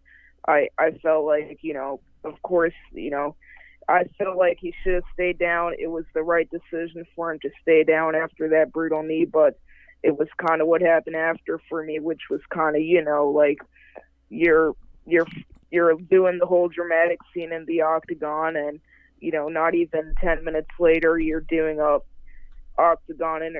post-fight octagon interview with Joe Rogan, and you know, then we see the Instagram story of you on your house calling yourself the champ and holding the belt up like you actually won it. I mean, you did win it, but you didn't win it. So I kind of agreed with Jesse and, you know, kind of both of you in that situation. Okay. That's fair enough. Listen, some people are critical. I think rightfully so on both sides. I think people, you know, defending Aljo have a right to defend him. I think people that are critical have a right to be critical. I think everyone has a right in this situation. It's a bizarre situation. And the main event, look, man, I'm not the biggest fan of Adesanya, but I give credit where it's due. He's chasing greatness. He's trying, but I knew one day this boy was going to get exposed. You know, Jan Blachowicz, bigger man, outstruck him. I don't know what DC and Joe Rogan were watching. You know, Joe Rogan, I love listening to his podcast. I loved his episode with Mark Smith and whatnot, but not my most favorite UFC commentator. You know, biased. You know, in most of the main events he announces, and man, I mean, you know, they were saying Jan's getting outstruck. I thought Jan outstruck Israel for the majority of the fight, and then, you know, he did get the takedowns, did, you know, get the ground control time. So Israel did have his moments, man, but great performance by Jan Blachowicz. Polish power, baby. You know, once again, he is the underdog. And look, I'm not going to sit in here and act like I picked Jan. I picked Israel TKO in the third, but I'm glad he got it done. I was rooting for him. You know, my favorite UFC champion. Just a class act. Yeah. Okay. Yeah, Jan is a class act, and I'm not going to go too crazy on Izzy. This is a fight he could lose. You lose the super fight, all that stuff, but if he goes back to middleweight and keeps doing what he was doing over there, everyone's going to forget about this. No one's really going to care. So I think that Israel Adesanya will be fine as long as he just keeps mowing down the people he already beat. Yeah, look, I think he'll dominate at middleweight. Well, I don't know about dominate, but I think he'll defend the title successfully. But, you know, I know it's not all size, and he showed that in the COSTA fight. But at one point, you know, I mean, you weighed in 200 pounds at light heavyweight, you know, and Jan weighed in 205 or 206. He weighed in at the limit, and he was cutting down to get there. So I don't know, man. You know, the size definitely played a factor there. Of course, Cruz, you know, old age, new age. Old age prevails. It was great to see him go out there, but I can see time's catching up on him. Joe Benavidez.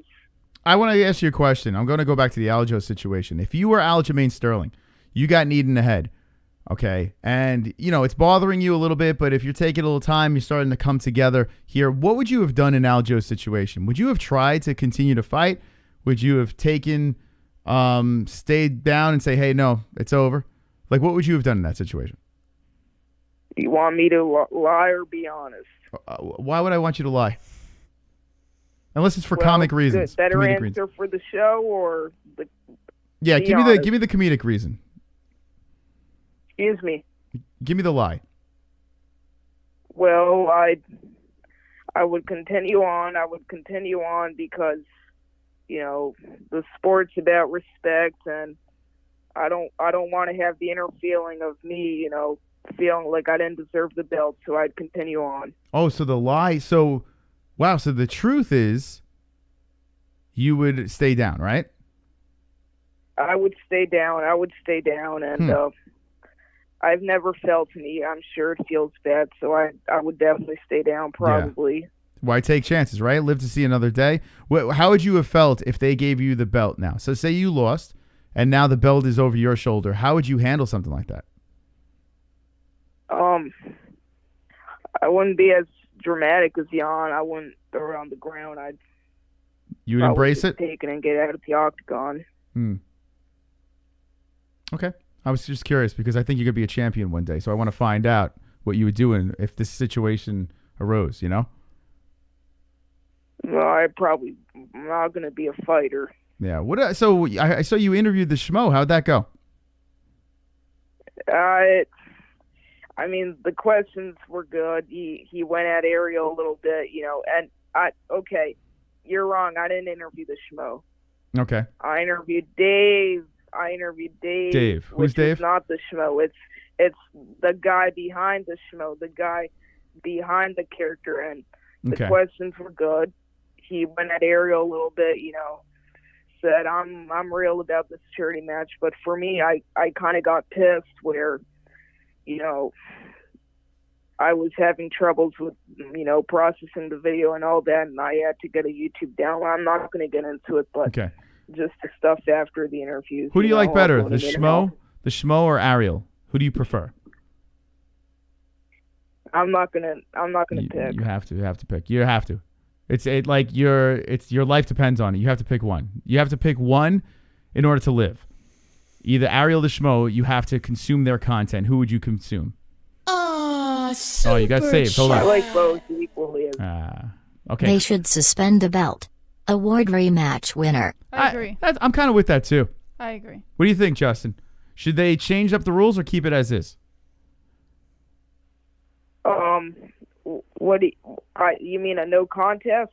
Yeah, I guess a no contest would be the answer, But right? suspend the belt so that it's not given. Yeah, so have the belt set. Yeah, no contest. The belt is in limbo, and basically you have a rematch, or you have that thing just floating for whoever the UFC feels fit to fight for it. So basically, a no contest. Yeah, no, Yeah. That was kind of my reaction during the whole situation when they crowned Aljo. I felt like, obviously it's the rules, and we as fans, we can't do much about the rules, but I would rather see, if it's a 12-6 elbow or something done illegal, I'd rather see a no contest rather than a disqualification. But then here's where it gets touchy, does the guy that got 12-6 elbowed get his half of his winning money, and then let's say I don't know, let me just pull something out of my arse. Let's say Anthony Smith is losing so hard in the 5th round to Jon Jones, and he just 12-6 elbows the guy 20 times, then it's a no contest and it's not a loss for Smith. So that's where it gets touchy, if you know what I mean. This is how I think they should do it. I think that they should have a no contest, right? If the champion was winning on the cards. That's what I'm going to go with. If the challenger is winning on the cards, then disqualification and have him take the belt. What do you think about that, Justin? I don't know. Say yes. I don't know. Well, the answer is yes. I'm not a big. I'd rather keep it as it is because I can just say so much. No, wrong, Justin. Situation. The answer was yes. You're supposed to agree with me, Justin. Thank you for the call. You're supposed to agree with me. By the way, his Schmo interview was actually really good. Yeah. Yeah. You gotta check it out. Check out Justin Jr., the MMA Genie. Check out his YouTube channel. Very good channel. He was very smart with how he handled the whole Ariel Schmo thing. Yeah. I love that he played that. You just watch, you'll see. There's something that he did in that interview that was just like perfectly planned out, and it made for some good content. I'll give him that. Hear what I'm saying here. And yes, check out the MMA Genie. I think this is the answer. Okay? Kind of jumped into my head right now. Like I think that a no contest is good, but it's got to be fair. So Petr Yan winning on the cards, okay? It's a no contest. The belt's up for grabs. That's what it is. If Aljamain Sterling was winning on those cards, and that illegal I'm with you. I like struck, your idea.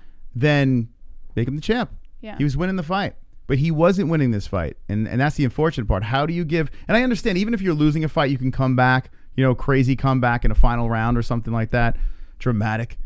But I think that's fair. Why are we not doing this? Hello? Why? 516-522-0267. Call me and Jesse right now. And hit the like button as well. Stay wonderful, wonderful.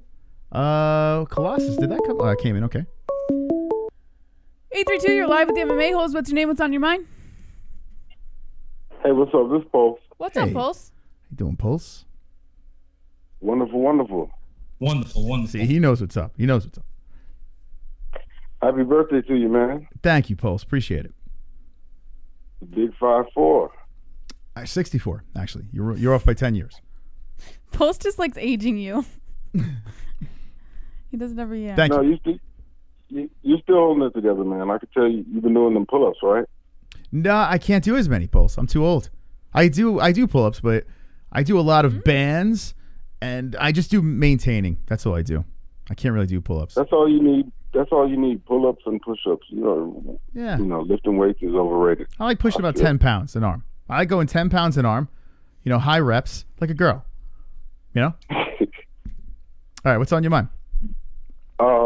Okay, so, it's called an illegal maneuver for a reason. It's illegal. You cannot do it. Mm-hmm. So that being understood, it's like they were saying his cornermen were telling him to throw it, but it's like that guy's like 28 years old. He's a grown-ass man. He knows better. Mm-hmm. And He did. Yeah. the truth is, I acknowledge Aljo was getting his ass whooped. Like, the way he was fighting, it was horrible. He was like Ryan Hall. He kept falling on his back. And, yeah, I mean, that happened. But the thing is, in any event, the guy landed the knee. Whether he was acting or not, he could not finish. That's the rules. Can you give It's us in the your rule book. best Valley Girl? Hold on a second, Pulse. Like, Renee is slapping some booty. Renee is slapping some booty with Ariel Helwani. Pulse, slap at home, okay? Look at that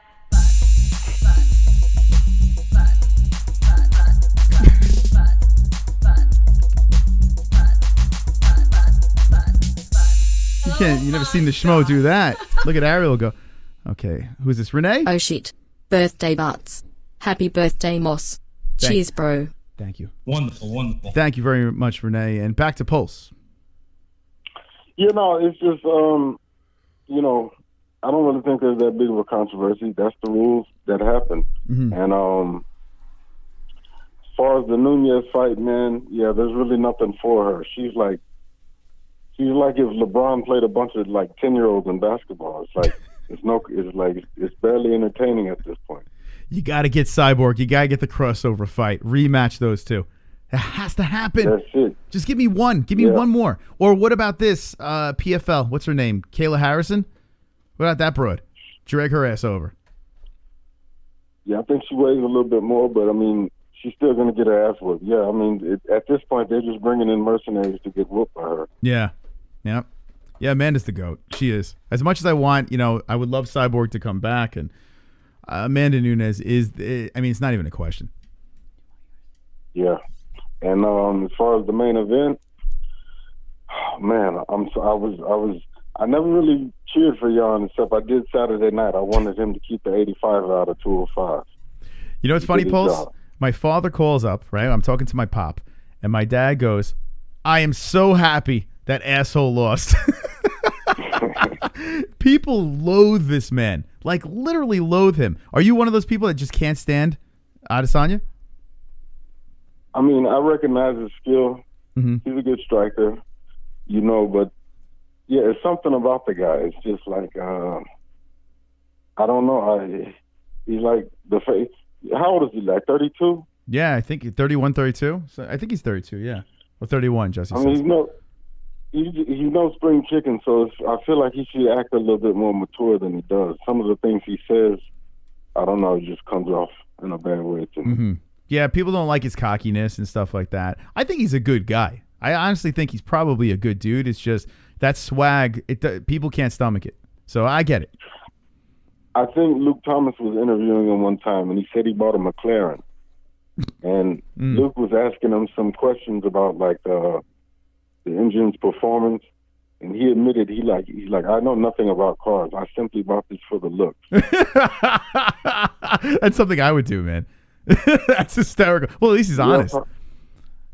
Yeah, I guess so. It's just like, I don't know, man. So you're saying he's doing it? That rubs me wrong with. Yeah, he's just doing it to throw it into people's faces, right? I don't know. I'm glad I just didn't want him to be a double champ. You know? I think he still has business to take care of at 85. What do you think when he goes back down to 85? Do you think that he just picks right back where he left off? I don't know. I think, Blachowicz, he had the right game plan. Don't chase him, because he's a great counter striker. So don't chase him. And if you can wrestle him and stay on top like he did, you got a good chance of beating him. So I think a guy like Vettori,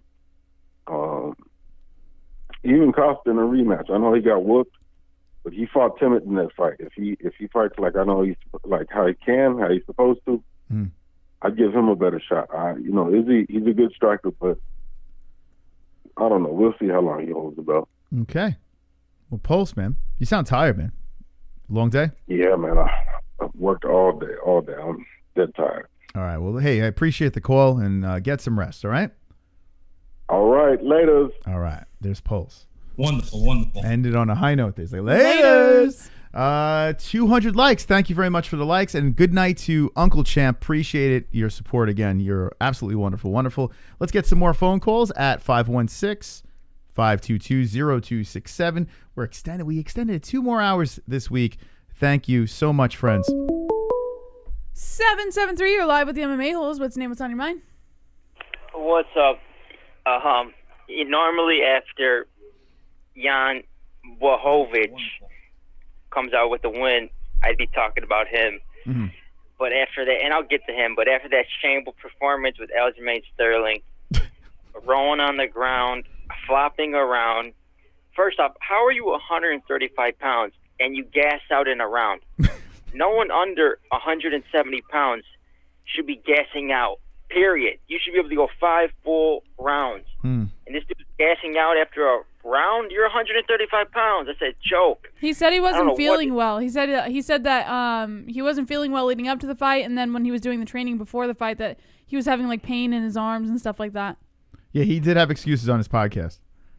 Yeah, that sounds like something he would say after that freaking performance, that acting performance. Well, all right, let me ask you a question. Are you an Aljamain Sterling fan? Were you ever a Funkmaster supporter?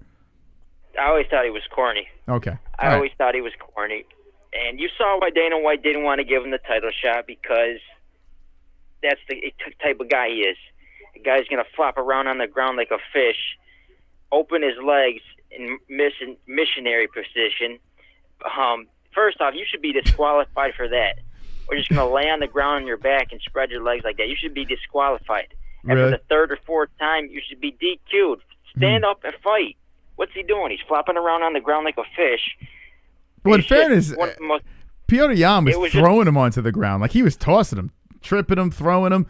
Like, Aljo, I don't think by choice. I mean, he tried to bait him. Like, I noticed Aljo got dropped to the ground. He got cracked with his hands. He got freaking tripped. He got thrown. All different ways Yan was bringing him down to the ground. And then Aljo's like, oh, okay, bring it to me.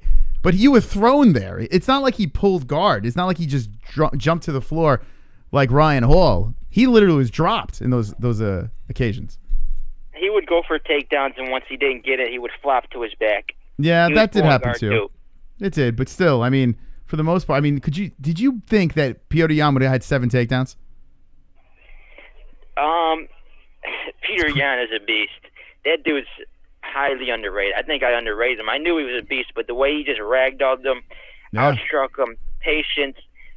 This dude is one of the best fighters, pound for pound, period. Mm-hmm. I mean, just the way he looked out there absolutely destroyed him. Yeah, he looked great. And my other point, Joe Rogan, after that knee, he said it was clearly intentional. How does someone determine someone's intent? How do they know he meant to do it? I mean, he meant to throw it, but what if he thought his knee was up? What if he thought he was standing up? I mean, when Jon Jones kneed Anthony Smith, did Joe Rogan say, oh, that was clearly an intentional knee, he should be disqualified? No, he probably said, no, it was an accident. Or what if someone poked someone in the eye? Mm-hmm. What does Joe Rogan say? Oh, it was clearly an accident, it was an accident. Joe Rogan needs to go. So does Daniel Cormier. Both of them, they lost it. They're jokes. Everyone was clowning them for their bias. Their commentator, terrible. And the referee, Mark Smith, another point, Mark Smith, you know what he said? He said, stay down. I'm going to disqualify him. Yeah, that's what he said to Aljamain Sterling. Yep. He said, stay down. When Aljamain Sterling, when they get back up, referee Mark Smith said, stay down. I'm going to disqualify him. Mark Smith wasn't going to let his brother lose. And that's a fact. Well, listen, that's a fact. I did notice that he did whisper to the doctor. There was some things there that were a little, and Joe Rogan actually heard him, what he was saying and stuff. There was a little shady things going on. I think he was worried about, his health, his brain being rattled like that illegal strike. There's a lot in play there. I can't go too far into that, but I do want to touch on the Joe Rogan situation. He seemed off all night. Yeah. So you ever see a kid, right, as a baby, and then you see him 5 years later, and they grow. Oh, I was gonna make an analogy. Wonderful. Here's Vlad. Bro, Chris Weidman took a huge knee from Yoel and took less time to recover.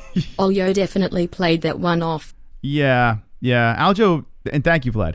Aljo made mentions of different strikes looking worse, but actually feeling bad if they don't look bad. I don't know, this whole thing he said on his podcast. Thank you, Vlad. But you visit a family, Jesse, right? Mm-hmm. And they have a baby. And you see the baby, it's so cute. Then 5 years later, it's been so long since you've seen that baby again. They grew so big, right? And it's so different, but you don't remember it exactly the same, right? It's a completely a change. Different personality, not goo-goo and gaga, just a different thing, right? Yeah. That's what I did when I tuned in on today. We watched a replay of UFC 259. I haven't listened to Joe Rogan's commentary in a long time because we've been doing this. We don't play it with volume. So I listened back. And I'm going to say this right now. There's a severe difference in his commentary. Yeah. Severe. Yeah, I was floored by the level. And even me, as a huge biased Izzy fan, I thought that they were being extremely biased in the commentary. They were like sucking off Izzy so hard in that main card fight. I can only imagine what the commentary was for the rest of the fights. Did you notice this too? Did you notice that he did not even give Anik a chance to do the play-by-play? John Anik is the play-by-play guy. Rogan and Cormier are the color commentary. Not in that fight. But literally, it was just Cormier and Rogan just babbling over Anik, and Anik's like, nice left. And then Cormier and Rogan were literally yelling over each other at one point during the whole Jan biased comment. And I love Cormier. But it was a shit show. It was a complete. You know what show. Joe Rogan does? Joe Rogan goes with whoever his color commentator is. So DC, he's obviously biased. He wanted Izzy to win. He's obviously biased for Sterling. He was obviously biased for Corey Anderson. If you go back and watch when Corey Anderson got knocked out by Jan Blachowicz, go back and watch DC's reaction. He was hurt. The pain in his face seeing Corey Anderson get knocked out. It's like, dude, can you be neutral in the slightest? Like, put your body. You're supposed to be professional. Mm-hmm. You're not supposed to show emotional like that. And I remember someone saying, well, he is a human, you know. Everyone has their personal favorites and this and that. Like, no, that's why you're a professional. You're supposed to call it down the middle. And that's why Paul Felder is the best in the business. He always calls it down the middle. And I remember he had a teammate fighting, and he actually opted out of calling it because that's how professional integrity he has. But Joe Rogan, Daniel Cormier, they don't have it. They're jokes. Anyways, as far as Sterling goes, someone made a point. Big John McCarthy, he said it. When you see people get knocked out and they're flopping around on the ground like that, I mean, Alistair Overeem got flatlined. His toes curled up, stiff as a board. And is he rolling around the ground? Does he get knocked out, get up? Is he rolling around the ground? Or how about when he got his lip busted by Big Boy? Was he rolling on the ground after a big right hand? No, he was getting ready to fight. And people are saying, well, if you take a knee like that, let's see how you respond. If you can't see the acting and the way he was milking that situation, you're just clueless, absolutely clueless. And for people to say, to admit it was a smart thing to do in the business situation, I can get that. Like, he's clearly losing the fight. He's probably going to get finished later in the round or the fifth round. And say he went and opted out, and he was a coward way out. But just the way he handled that and the way he's handling it afterwards, calling out Henry Cejudo in the lobby, bragging, wearing his belt in front of the interview, it's one of the most shameful things I've ever seen in my life, honestly.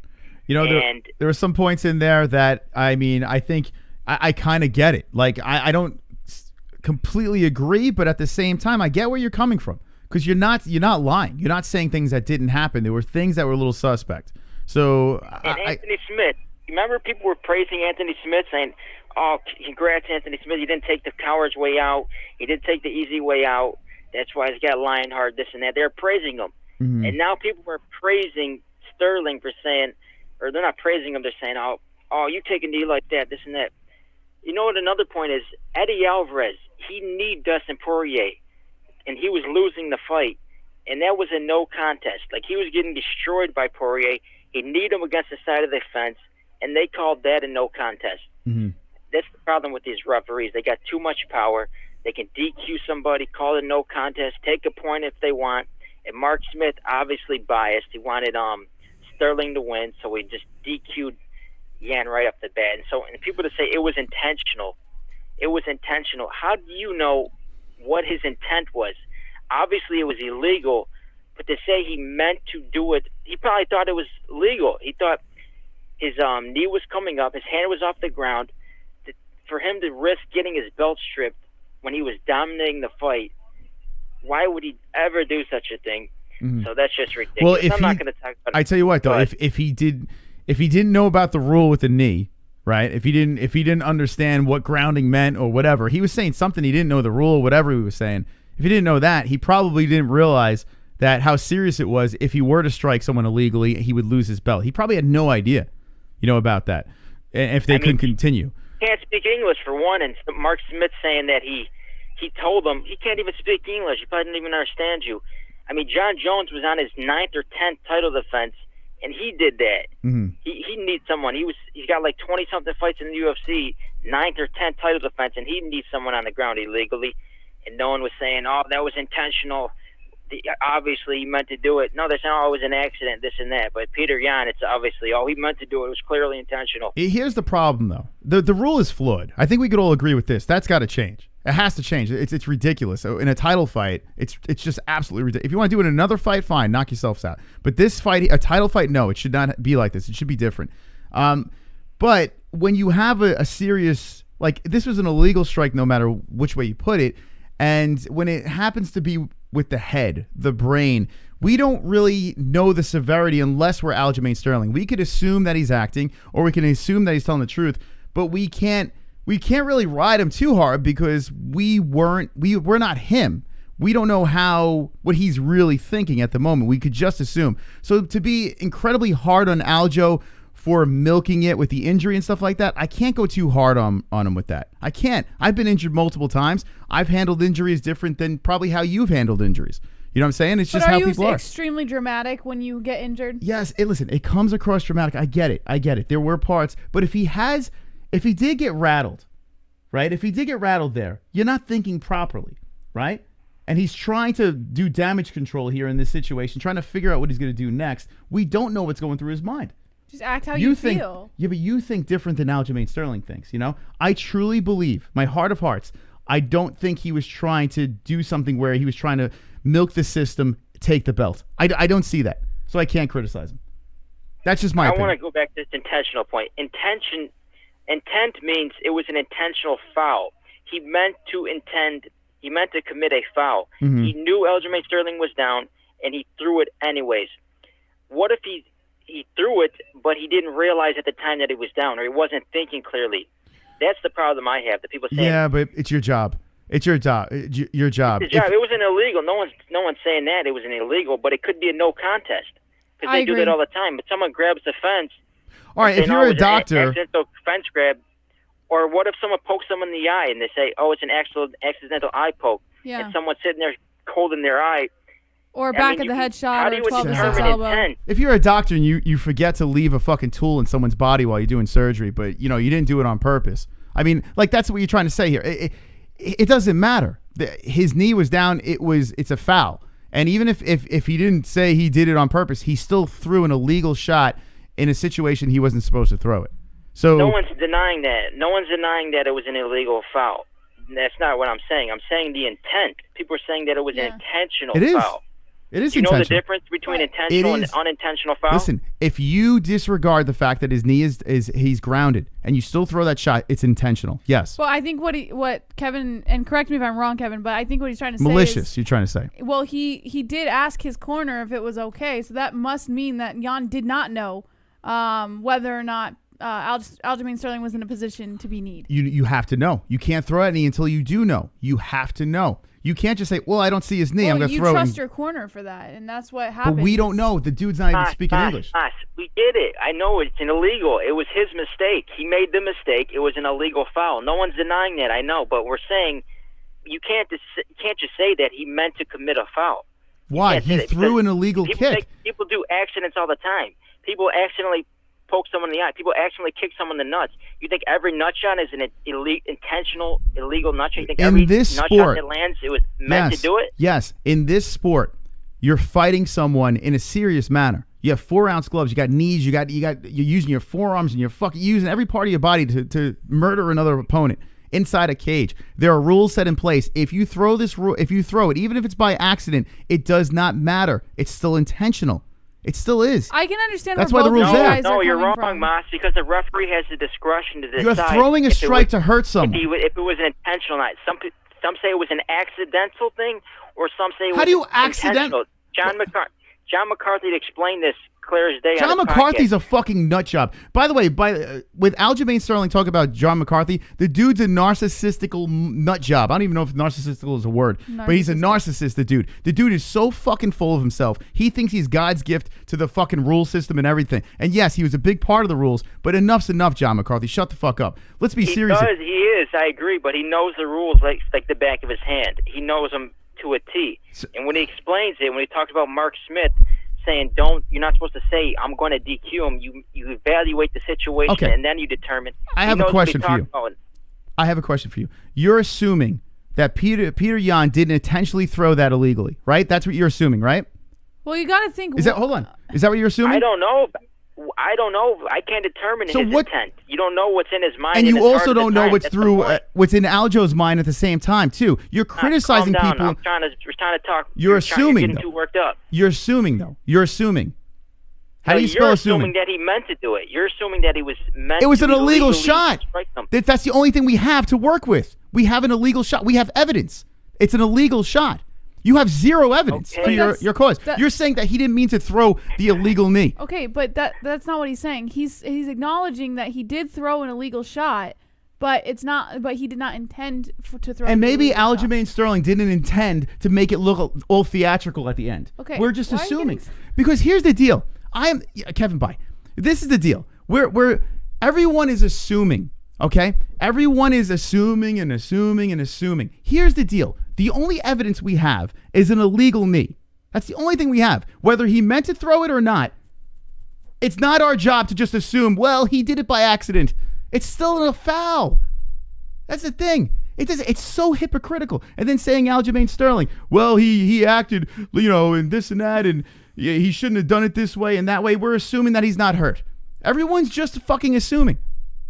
I can understand both sides of that conversation. It's crazy. If you were to sit back and listen to both sides, you both have very valid points, and I get it.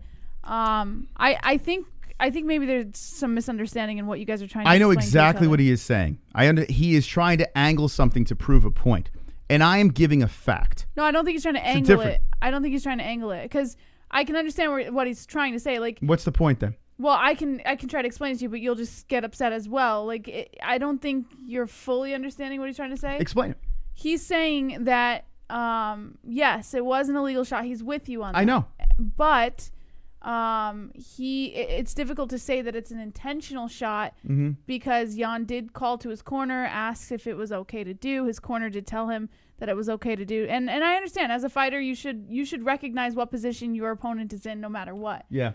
But Yan wouldn't intentionally give up his belt. If a doctor is doing an operation, leans over to the nurse and says, "Hey, do you see that there? Am I supposed to do this?" Listens to the nurse or the other doctor over there and proceeds to kill the patient and say, "Oops, they told me to do it. Wasn't intentional." Yeah, listen, I'm not going to go in the same back and forth that you just went in with Kevin. I'm just trying to explain. But here's what I'm saying.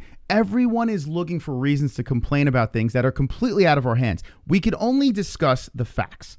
And the facts are it was an illegal shot, right? So the rules are in place. I do not agree with the rules, but Aljamain Sterling's knee was down. He was grounded. Whether it was intentional or not, he blatantly threw the fucking knee on a grounded opponent.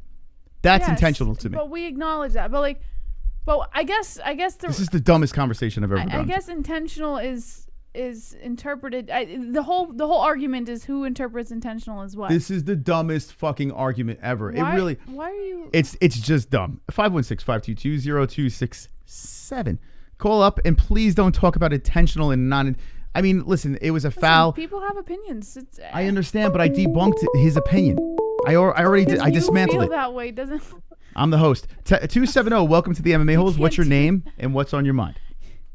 My name's Eric. How you doing, Moss? I'm doing wonderful. Wonderful. I'm with you 100%, man. I don't know what they don't get. It's like if you got a court date at 9 o'clock in the morning and you show up at 11, then you go, oh, I thought it was 11. That don't make it right. You're still responsible. He still hit him in the fucking head with a knee while he was on the ground, you know? I don't know what these people don't get. It was illegal as hell. I don't care if he thought it was right or wrong. It was wrong. Dude, it's nuts. But that's not what he's saying. Yeah. Oh. He's not saying that Jan is not responsible for it. That's not what he implied at all. He's saying he didn't intentionally throw it. What are you trying to say? He's still He didn't intentionally throw it. It wasn't accidental. What was that? It wasn't accidental. It wasn't accidental. I mean, he very intentionally meant to throw it.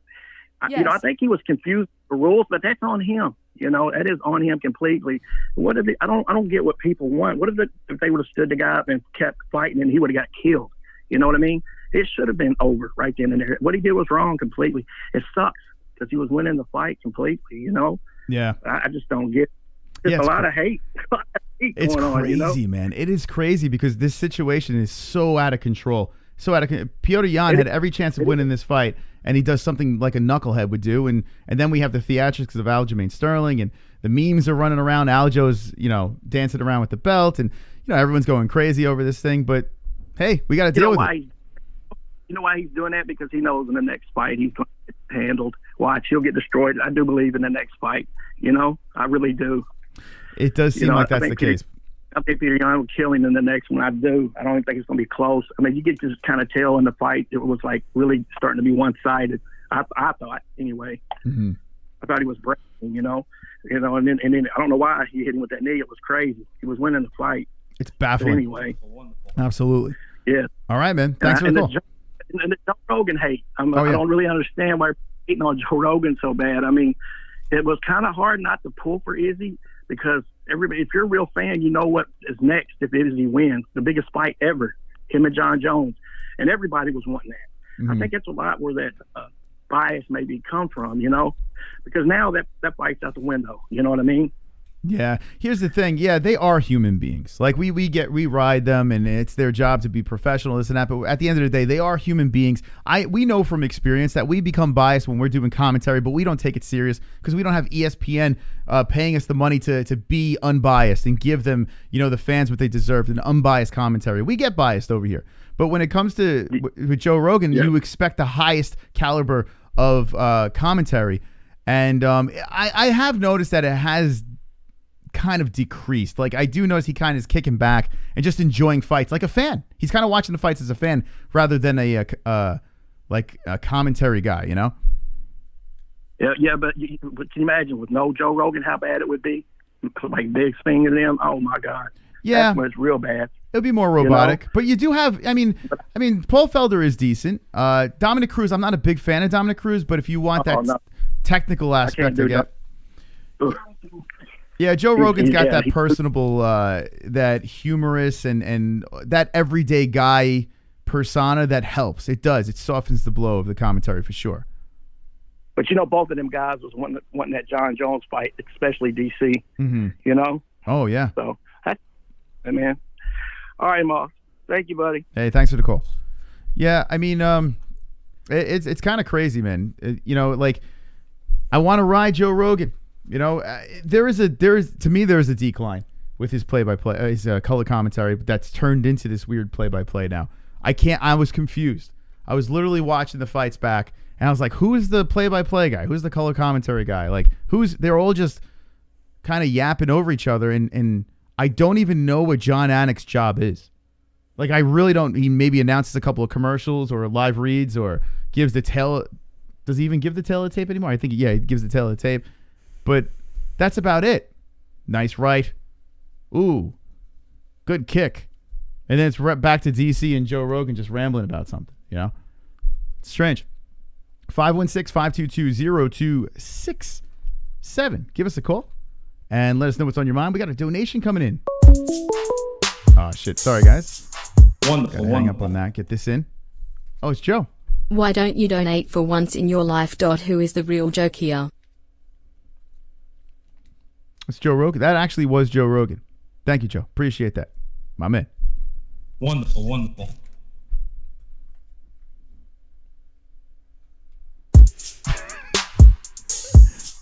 Wonderful, wonderful. But why? Thank you, but why? Wonderful, wonderful. Okay, but why coming in, flapping and flashing those WWs? Who else we got over here? We got Vlad. Wonderful, wonderful. Seems like he may have misunderstood the rule. He said he was paying attention to Aljo's hands. Once he saw them come off the ground, he thought he was clear. Yeah, so I had pointed that out on Saturday, and thank you for bringing that up, Vlad. I pointed that out on Saturday night. Remember when I said he was doing this afterwards? Jan was doing this. He was trying to explain, from what I was perceiving, was that Jan was trying to explain that he thought Aljo's hands had to be on the ground in order for him to be considered grounded. He didn't know that as long as Aljo's knee was on the ground, then he was grounded. So I like I said, I understand both sides. It's not our fault, though. But this, and I know you hate the argument, the intentional or unintentional argument, but I think it goes back to that. Like, there's so much confusion in what happened that it's easy to see both sides. Like, if you just take a step back, you can see why people are on one side or the other. And I think Jan was genuinely confused in what was going on. I do think that. So he intentionally forgot the rules. Listen, I He get intentionally did not know the rules. It's I the dumbest thing ever. understand. He should have known the rules going in. There is no excuse. You're a professional athlete But and you don't know the fucking I think rules. that's what happened. I think he thought hands needed to be down for his opponent to be grounded. I'm not saying that he did not know the rule. Okay, I'm not saying, and I'm not saying that he wanted to be super malicious and cheat to win. I'm not saying that. What I'm saying is he intentionally threw the knee, which was an illegal knee. And if you don't know the rule and you're throwing illegal knees, you should be penalized. And if that is the case, then yes, you should lose your belt. Because if you're putting another athlete in danger, not knowing the rules, Aljamain Sterling is saying, hey, I'm grounded. He's not going to fucking knee me in the head. So he's not supporting his head. He's not protecting his neck.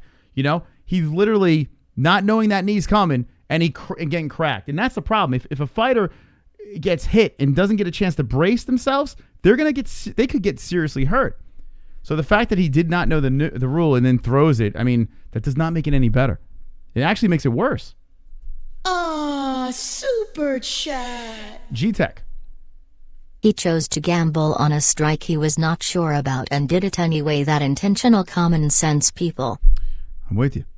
516-522-0267. I think this is a conversation that, I mean, I don't know. It is what it is. We got the knitter. Wonderful, wonderful.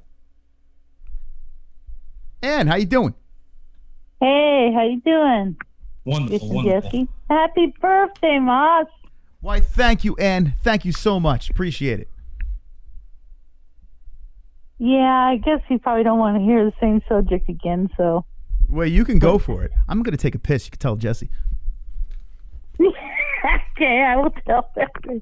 I think it was, he knew the rules, like everybody's saying, so I don't understand when, like Jesse's saying, well, maybe he didn't quite understand. He thought, you know, if the hands were both up, he'd be able to knee, but the coaches and them should already know the rules, because I know every state is different, but they're explaining the rules before they fight. Yeah, listen, I get it. To Like, me, like, I understand. Here's the thing. I completely understand that he should have known the rules going in. Every fighter should know the rules before that cage closes. And I'm with you on that 100%. It's just, can you not see the other side of why people might be saying it was an unintentional foul and things like that? Like, I don't know. Maybe I'm like stepping too far back, but I can genuinely see both sides for this argument. yeah, I would, but it looked like he also was going to continue to keep hitting him. It looked like Jan was going to keep hitting Sterling? Like it to me. Yeah, I mean, Jan didn't stop right away. It looked like he was coming in. And Yeah. the ref was like right there, and he said. But that should be another. I mean, I'm not saying, to me, it's illegal knee no matter what. I'm not saying intentional or not, but from my angle, it sure looked intentional. But hey, I wasn't there, so I couldn't hear what they were saying. The corners, and one said, like you said, and I did hear that in the video. Yeah. You know, either way, it sucks.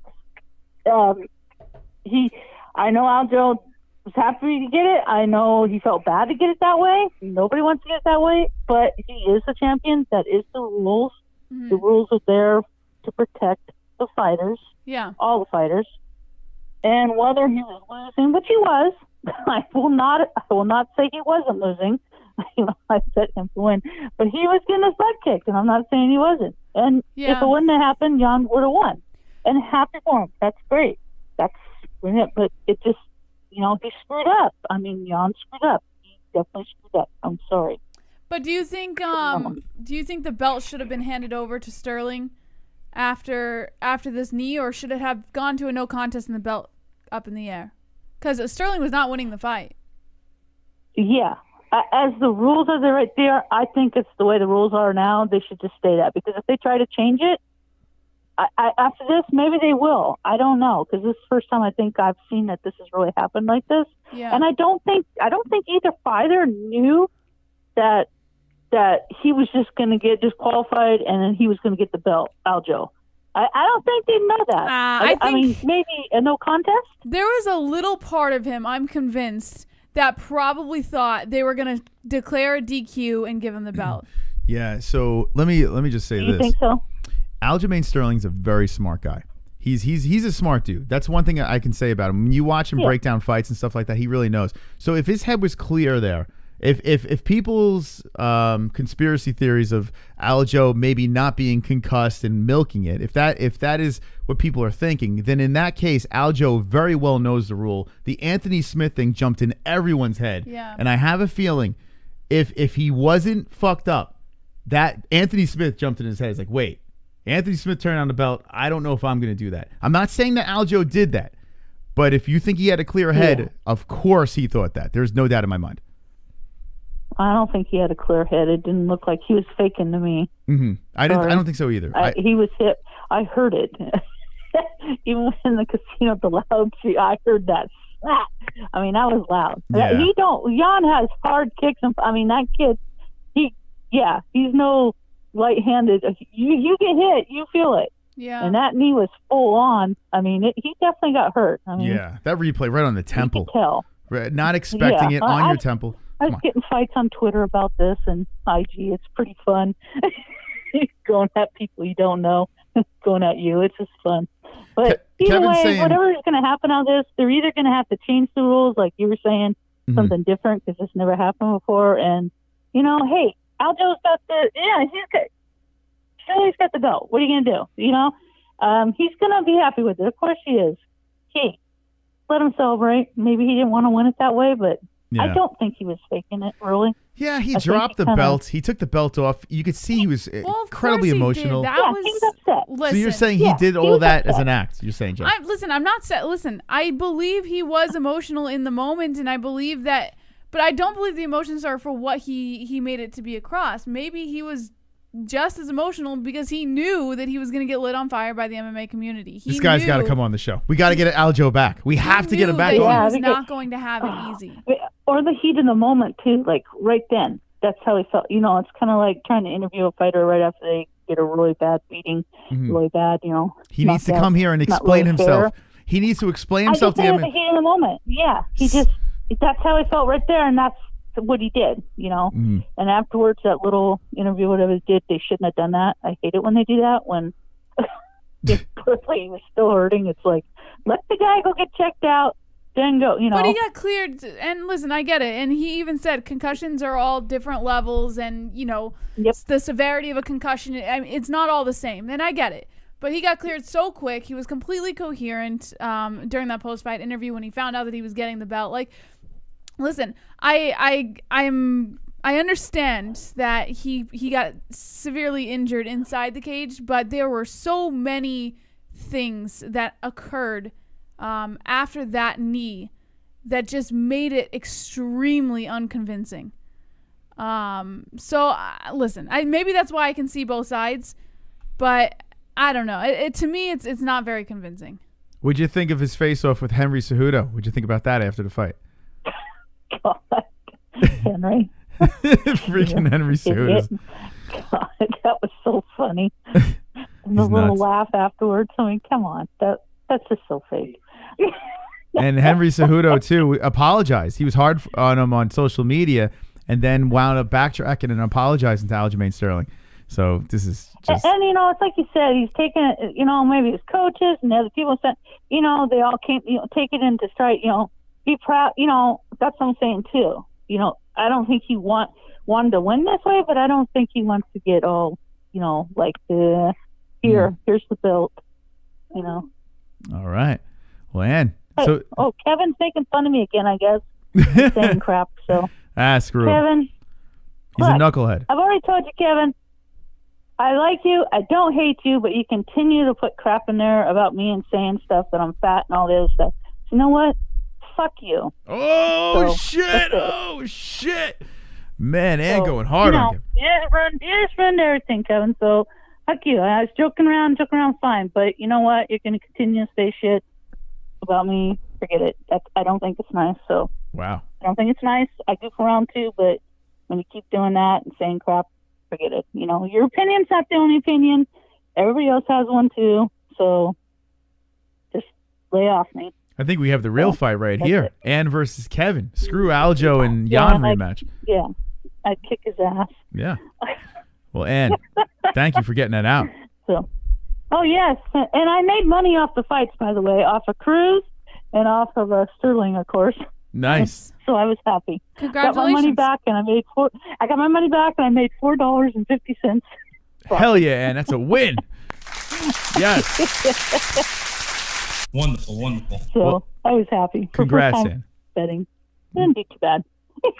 I'm glad you got it done. I'm going to get off the phone. Yeah, I'm going to get off the phone. Let other people call in. So. Love you, Ann. Thank you, you, Chris. Love you, Jesse. Happy birthday, Ann, Chris. Thank you. Bye. Love you, too. Bye-bye. Wow. Kevin apologized. Oh, my God. He apologized. Look at that. No need for bad blood in this community. I like it. Fired up, man. Wonderful, We're all wonderful. fired up tonight. I saw the same thing, JBM. When Yan started motioning with his hands, I thought to myself, oh shit, he thinks he's not a downed opponent because his hands aren't touching the ground. Yep, 100%. Yeah, it's possible.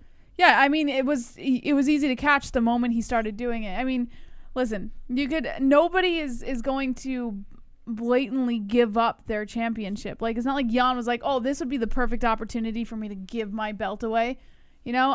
Listen, he should have known the rules going in. I agree with that. There's no fucking excuse. Every fighter should know the rules because you are putting your opponent's life at risk when you don't know the rules. However, he didn't know the rules. He didn't know the rules. So that's it. So what are you going to do? Aljamain Sterling partying, hanging out, facing off with Henry Cejudo. Some people they're not too thrilled with that. They're criticizing Aljamain Sterling.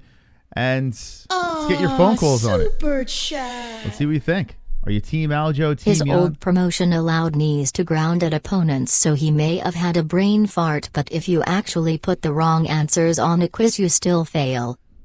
Yeah, I mean... Yeah, that's the problem. We got to give him a bunch of analogies before, That's the thing. Like, I could come up with a million reasons why and say Jan did not do this on purpose. At the end of the day, though, I still think a lot of people are right in the sense that you're literally putting your opponent at risk if you walk into that cage without knowing exactly what you can and can't do. Like in the beginning of the show, we discussed how Aljo played his cards wrong after the fight. Like after everything went down, how he's handling it, it's not working. And it's kind of crazy how Petr Yan is the man who landed the illegal knee. He is the man that lost the belt and deserves. I mean, according to the rules, deserves not to be the champion. I don't think the rules are correct, but regardless of the fact, he's not the champion. But yet still comes out smelling like roses.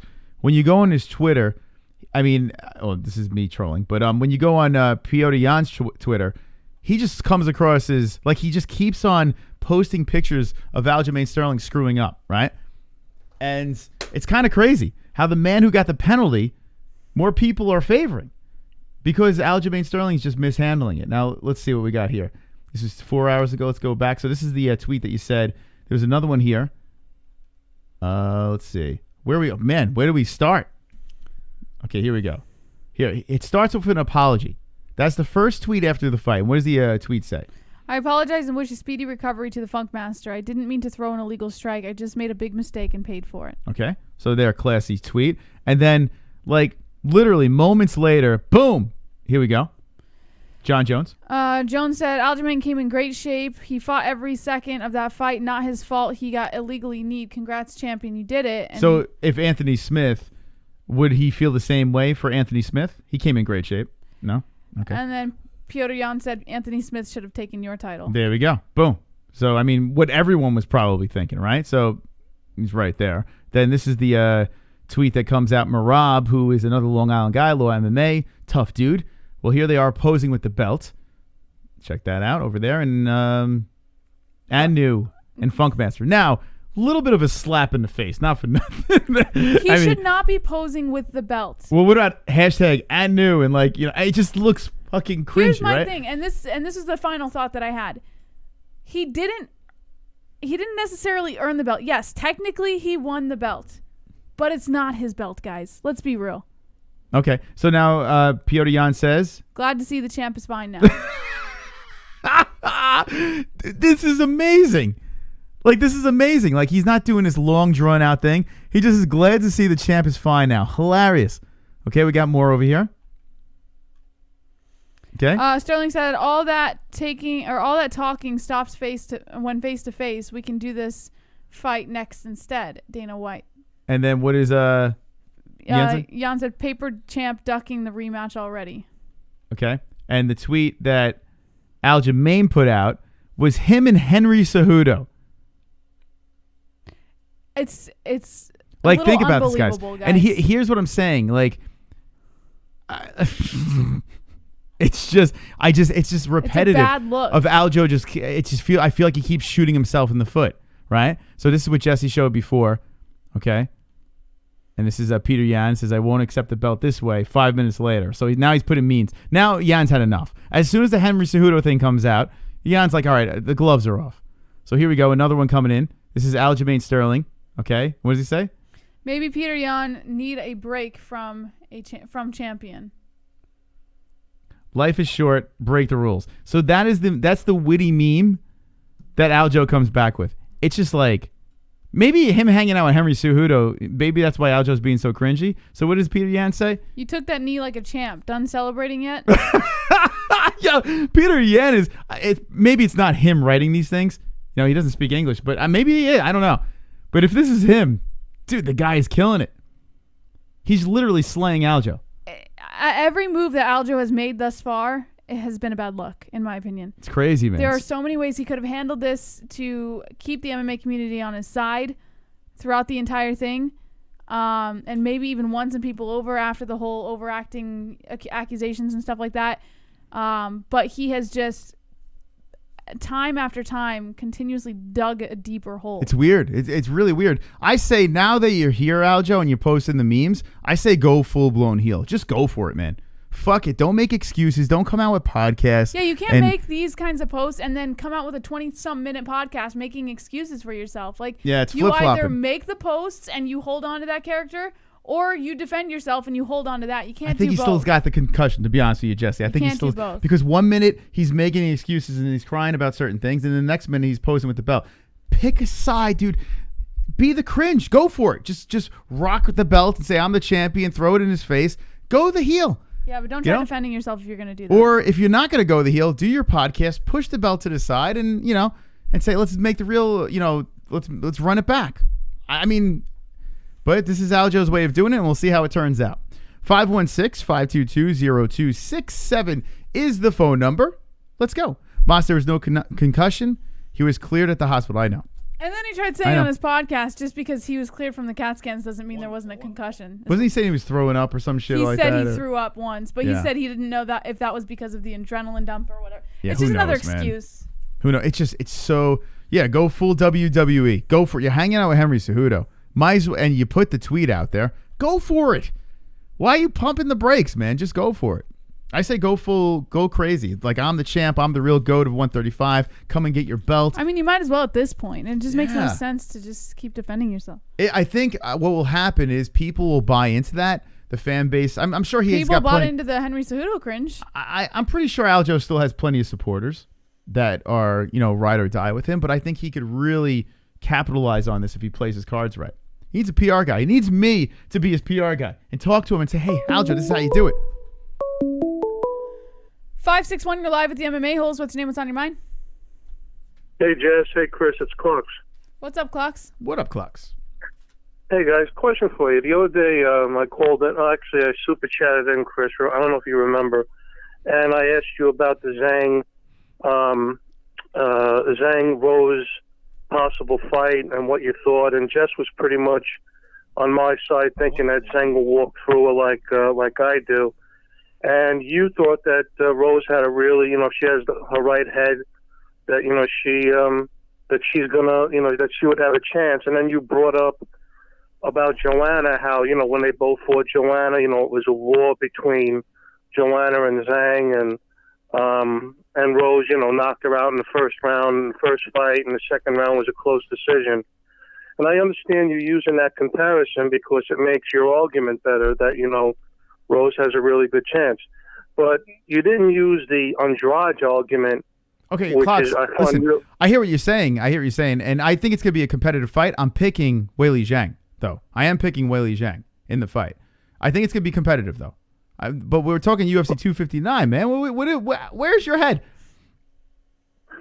Where's my what? Where's your head tonight, man? We're at 259. We got three title fights. I've been watching it. All right, I just wanted to add. Right, I apologize for It's not all good, talking man. about 259. What's going on? You have a good one, guys. You too, Clocks. What the hell is that? What the hell is going on there? Oh, God. 516-522-0267. Clocks is a good guy. He's just, I don't know what's going on.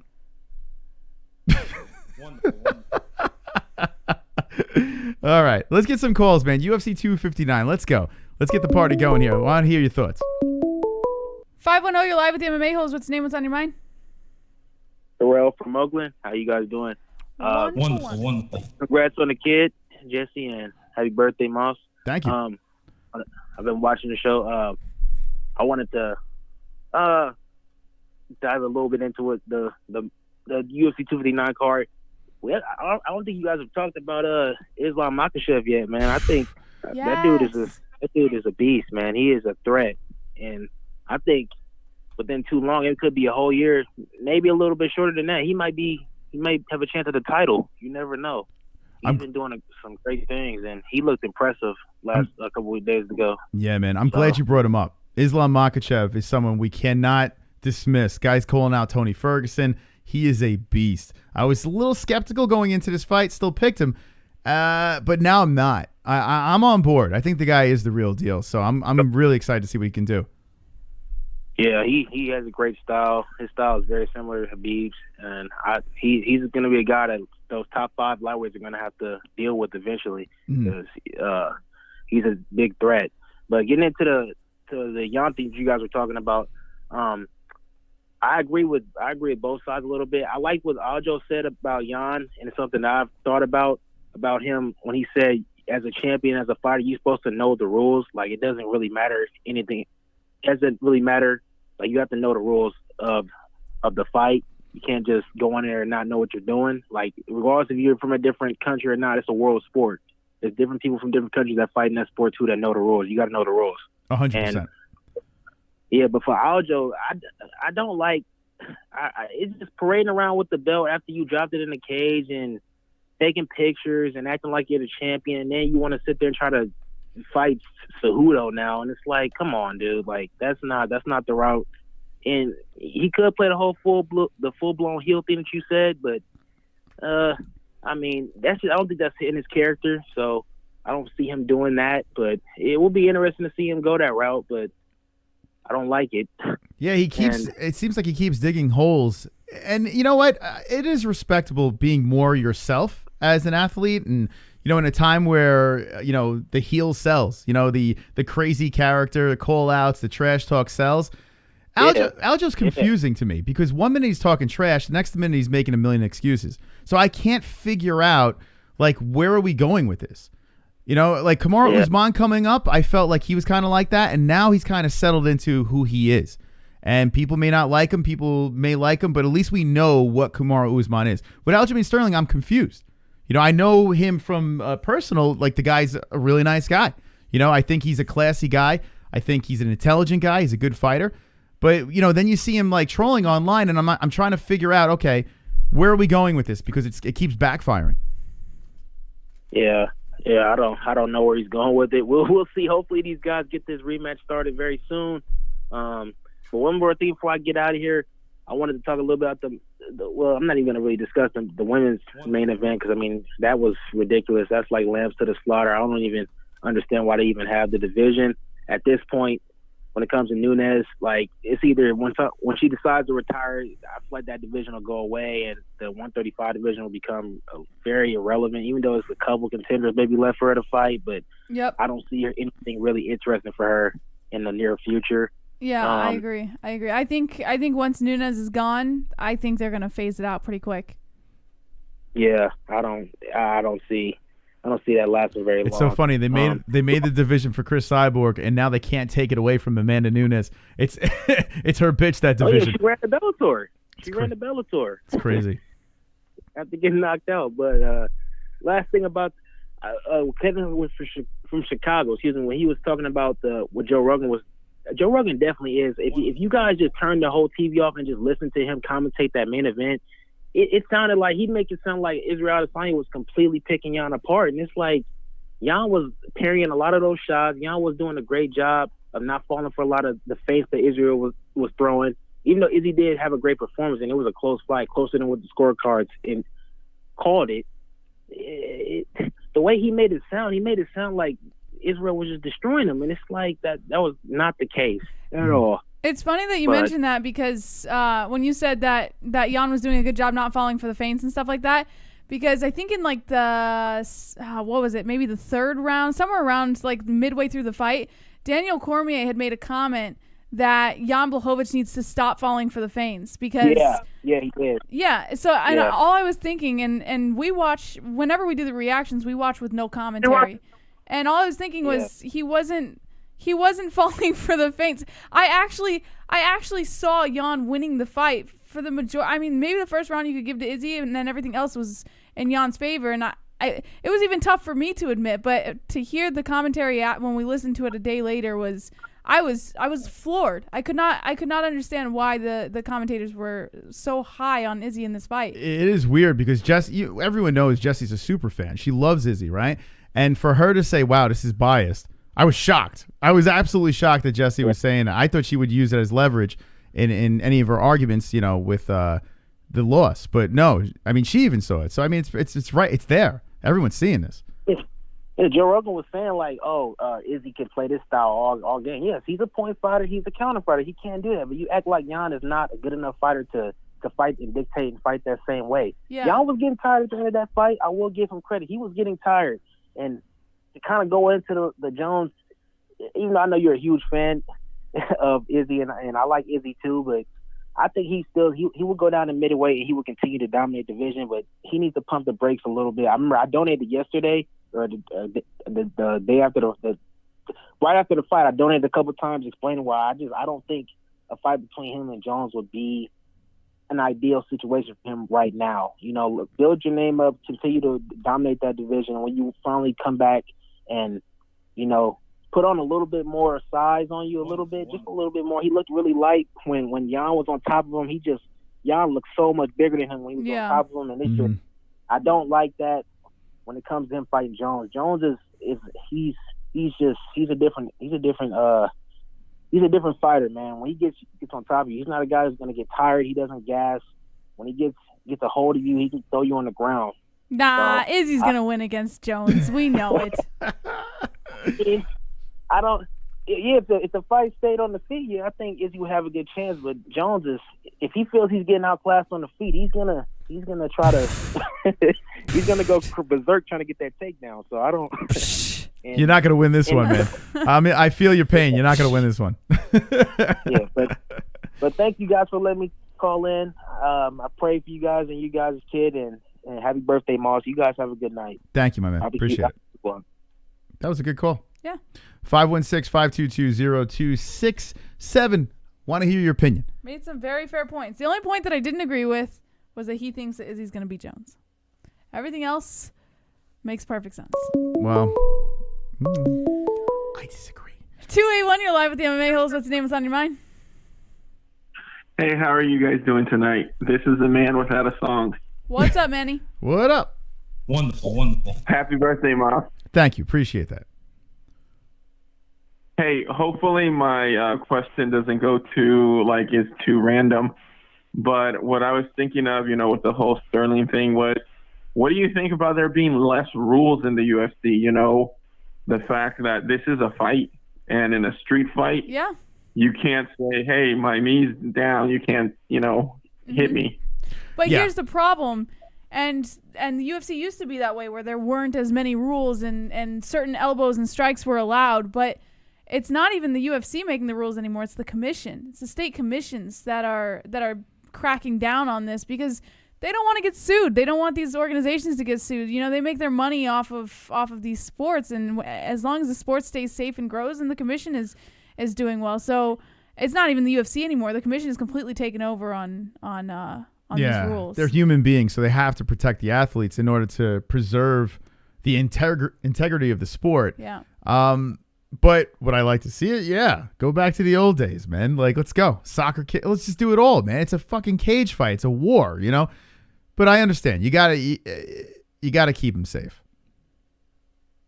But also, you know, the fact that there's a cage, you know, the fact that you have to train up against the cage, it seems really unnatural in a real fight, you know? That wouldn't likely happen. I think they should make the cage electric.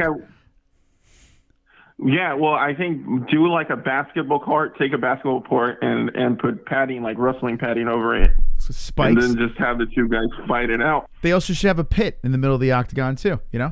They should have a pit Hey, of let's snakes. not get crazy. I want it all. But you know, nut shots should also be allowed. It happens in a street fight. Sure. You know? Hair pulling, the whole deal. And no rounds. I mean, you know, the jiu-jitsu guys, if you look at the old UFC fights back in the day, they'd be on the ground for half an hour, and then, you know, it's boring as hell, but then they tire the opponent out and choke him out like it would in real life, you know? Listen. It'd be broken up by the cops, but, you know, I think the sport, I would like to see it become a little less regulated. The good old days, That's pretty much it man. for tonight. All right, thank you, Manny. Appreciate it. That's Manny, the unknown, the man not in the song. Wonderful, wonderful. Yeah, what do you think, chat? Should we go back to the old days? Should we go back in time? Or Bare Knuckle came out, right? Bare Knuckle came out where they stripped him of the gloves and they just have those wraps around the hands and seems to be working. Do you think another league will come up, a more barbaric, more, bar fight-esque? They should have like bar fights in a cage or some shit like that, or bum fight. I don't fucking know. But I think eventually it's going to happen where they're just going to start a league where fuck the rules. They're going to just try to do some shit in some weird ass in Japan. Actually, Japan's got some weird shit going on there. Who knows? I'm cool though. You know, listen, I want the fighters to be safe. I like the UFC. You know, I don't like the fact that, you know, an illegal knee determines, you know, a losing fighter to get the belt. It leaves a bad taste in my mouth, you know. Thankfully, there was other title fights on there. But how crazy is UFC 259? Aljamain Sterling, who started off great, all of a sudden catches the knee, and he was losing the fight at the time. You know, he started off great and then started to tire out. Petr Yan looked great, 7 takedowns, started out striking him, looked fantastic. Looked like he was going to cruise to retaining his belt, and then Aljamain Sterling gets hit with an illegal knee. Somehow he gets the belt, right? And then after that, you get Amanda Nunes just defeating Megan Anderson that should have never, ever been in the cage. So that 1-2 punch, absolutely insane. And then you go into the main event, and everyone and their mother seemed like they were picking Izzy, not giving Jan the respect that he deserved. And I know a nice chunk of our audience did pick Jan. But, you know, he was a big underdog. And here we go. Jan Blachowicz stops the party. No double champ, buddies. No Izzy going to be fighting Jon Jones next. That storyline crushed. A weird run. I don't think it was how the UFC intended it. Now, as I say this, I'm feeling my daughter in Ellie's stomach. I mean, Jesse's stomach. And she's rolling around. What's going on, Ellie? She's dancing for you guys. She enjoys the MMA talk, Moss. Yeah, she's got something. You want to call in, Ellie? Want to call the show? Yeah, she's kicking around in there. It's pretty wonderful, wonderful. Wonderful, wonderful. All right, let's take some more calls. 516 522-0267. Makhachev, by the way, being brought up. Yeah, we haven't really touched much on that. How good is that guy? My goodness. Talk about a scary human being. Khabib 2.0. Here he is. Dude is ridiculously good. 561, you're live with the MMA-Holes. What's your name? What's on your mind? Happy birthday, Moss. What? What is this, a ghost? No, I ghost. This is Drunk. Hey, Drunk. How you doing, buddy? I'm all right. How y'all been? Hey, we're wonderful. Wonderful. And thank you for calling in with a regular number. Very nice. So proud. Yeah. So, I gotta say, this shit bothers me. I don't think a champion should be made via DQ. You know what I'm saying? I think if there's a DQ on the champion, he should be stripped, and the title should be vacated until a rematch can happen. What do you think? I agree 100%.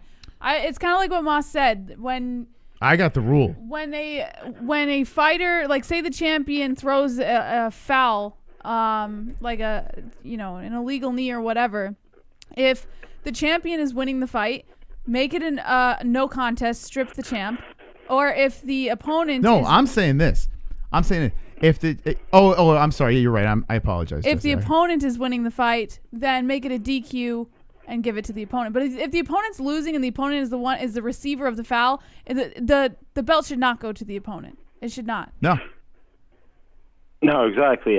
And not a no contest. I think the opponent should get the W, but not the fucking belt. And maybe even the champion should give up a piece of his purse for throwing that illegal shot.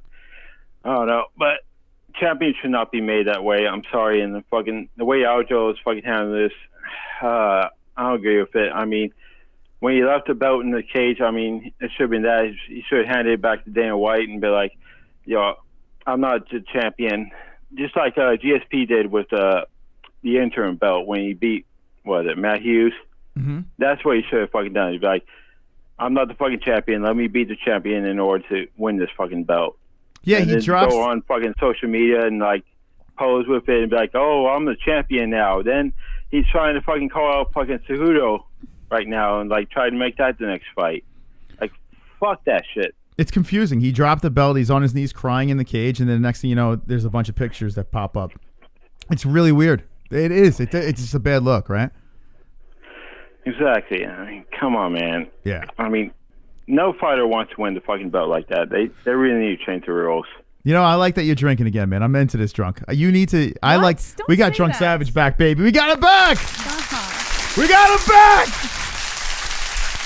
Fuck that sober shit, man. Go ahead. Stop saying that. Oh, for the record, I've been taking Sundays off on drinking. I'm proud of you, Drunk. All right, Sundays, fair enough. Okay. What else you got? Fuck. I mean, yeah, like, did you see that video of Megan Anderson walking into the building? Yeah, she looked terrified. Yeah, she looks I know, sick, she right? looked like she was going to her own fucking sacrifice. I mean, something was wrong with her on that shit. She actually looked like, if you look at the Moss, you saw the video, right? Yeah, I did see the video. It's one of the reasons why I was laughing hysterically. Her eyes looked like sunken in. She looked pale. Like, she always looks pale, but she looked more pale than you. Like, it looked like she was sick. Yeah, she knew. It was weird. She knew what was up. She was trying to fool everyone on social media and said, I'm going to shock everyone and prove you guys wrong. And I'm like, you crazy bitch, man. Like what the fuck? You're out of your mind, man. But listen, I give her credit for getting in there. Not many people could do that. Yeah, at least she got in there. I mean, but I don't know what's going on with that division now. I mean, unless what's her name from PFL comes down, there's nobody that can challenge her, really. Kayla Harrison, maybe. I don't know. I don't even think Kayla Harrison wins, to be honest, even if she could. What about that Wolf chick? Isn't she 145? Ah, the Wolf chick. Which one's the Wolf chick? In PFL? The one that came from the Contender Series, the ugly chick. Oh, boy. Hold on. Let me think. God damn. Oh, the super tall girl, the one with the brunette hair. I know who you're talking about. She was this year, right? She was just this past year that she fought? Yeah, she's only had like one fight in the UFC. She came from Contender Series. Yeah, but I think because I remember seeing her on the Contender Series and she was all right, but I think that Dana White brought her in just because they want to get some more 145ers there. I don't think that he thinks that she's going to really make it very far. Danielle Wolf, thank you. Yeah, let me see this bitch. I don't remember. I gotta find her. Danielle Wolf is her name? Yeah, we saw her. We watched her. But I remember saying that she, she's good. She's all right. But I think Dana White just wanted to get some more 145ers in there. I don't think he thinks she's really going to make it very far. Am I spelling her name right? I think so. Just click search. Maybe. Click search. But the Izzy fight, I'm kind of glad he lost because it's going to be better for him in the long run because I think you need to be humbled like that. Yeah, it's not necessarily a bad thing. If you're going to lose in another weight class, right? Lose in another weight class, then go back down and dominate, and everyone's going to forget. You lose at middleweight, it gets a little tricky. Yeah, I can't find this guy. Not necessarily in different weight class. Look at GSP after Matt Hughes beat him. Mm-hmm. Or Matt Serra. I mean, then he came back, and he became like the fucking GOAT, Fighters need to fucking lose sometimes just to, learn from their mistakes and shit. Yeah, they do. And Fedor said it best when he lost to Verdum, the man who doesn't fall doesn't get back up. So, there you go. That's right. We're trying to find Danielle Wolf. Forget it. I'm not going to look for this broad anyway. We definitely spelled it wrong. Yeah, she's nobody. She's had one fight in the UFC or some shit. Oh, there we go. Jesse found her. Here she is. Oh, yes, I remember her. Oh, this girl would get destroyed. I remember her. She looked like a straight-up dude, but yeah, she'd get destroyed. Yeah, she's 37 years old. Yeah, oh my God. Yeah, wasn't anybody joking like you had a crush on her or some shit? Yeah, this is a straight up. Yeah, I remember her. Yeah, I couldn't believe she got the contract. I didn't think she looked that good, to be honest. Oh my God. I totally well, he's not bad as Flyer Deacon with a GDR. He's in love with that chick. Yeah, I don't know what he sees in her, but everyone's got their cup of tea. All right, anything else? Yeah, I don't know. I wasn't here for the whole thing, so I sent you a gift for your birthday. I don't know if you opened it, but in case you didn't, I just want to thank you, man, because what you created here, I met some of the best people I've ever known in my life, and these are people I'm going to need right now if I'm going to pull myself out of this fucking depression I'm in. And, fuck you with that fucking music, Mom. Oh, we got to do it. We did to Caleb Pat. Okay, good. I think your gift is at the P.O. box, by the way. We got a notification that we got something that arrived, so it's probably there. Yeah, you can open on stream or not. It doesn't matter, but it's something for you and Ellie. Let's just say that. Thank you. Well, I appreciate that, Drunk. Listen, I want you to understand. We want the best for you. We really do want the best for you. And the reason why we weren't opening up the DMs and going down that road, I'm not going to dwell on this, but the reason why we weren't doing it is we really felt we were enabling you. We felt like we were making it worse. And the only one that could help you is yourself, right? So whether you want to get help or not, or if you want to drink or don't want to drink, that's on you, man.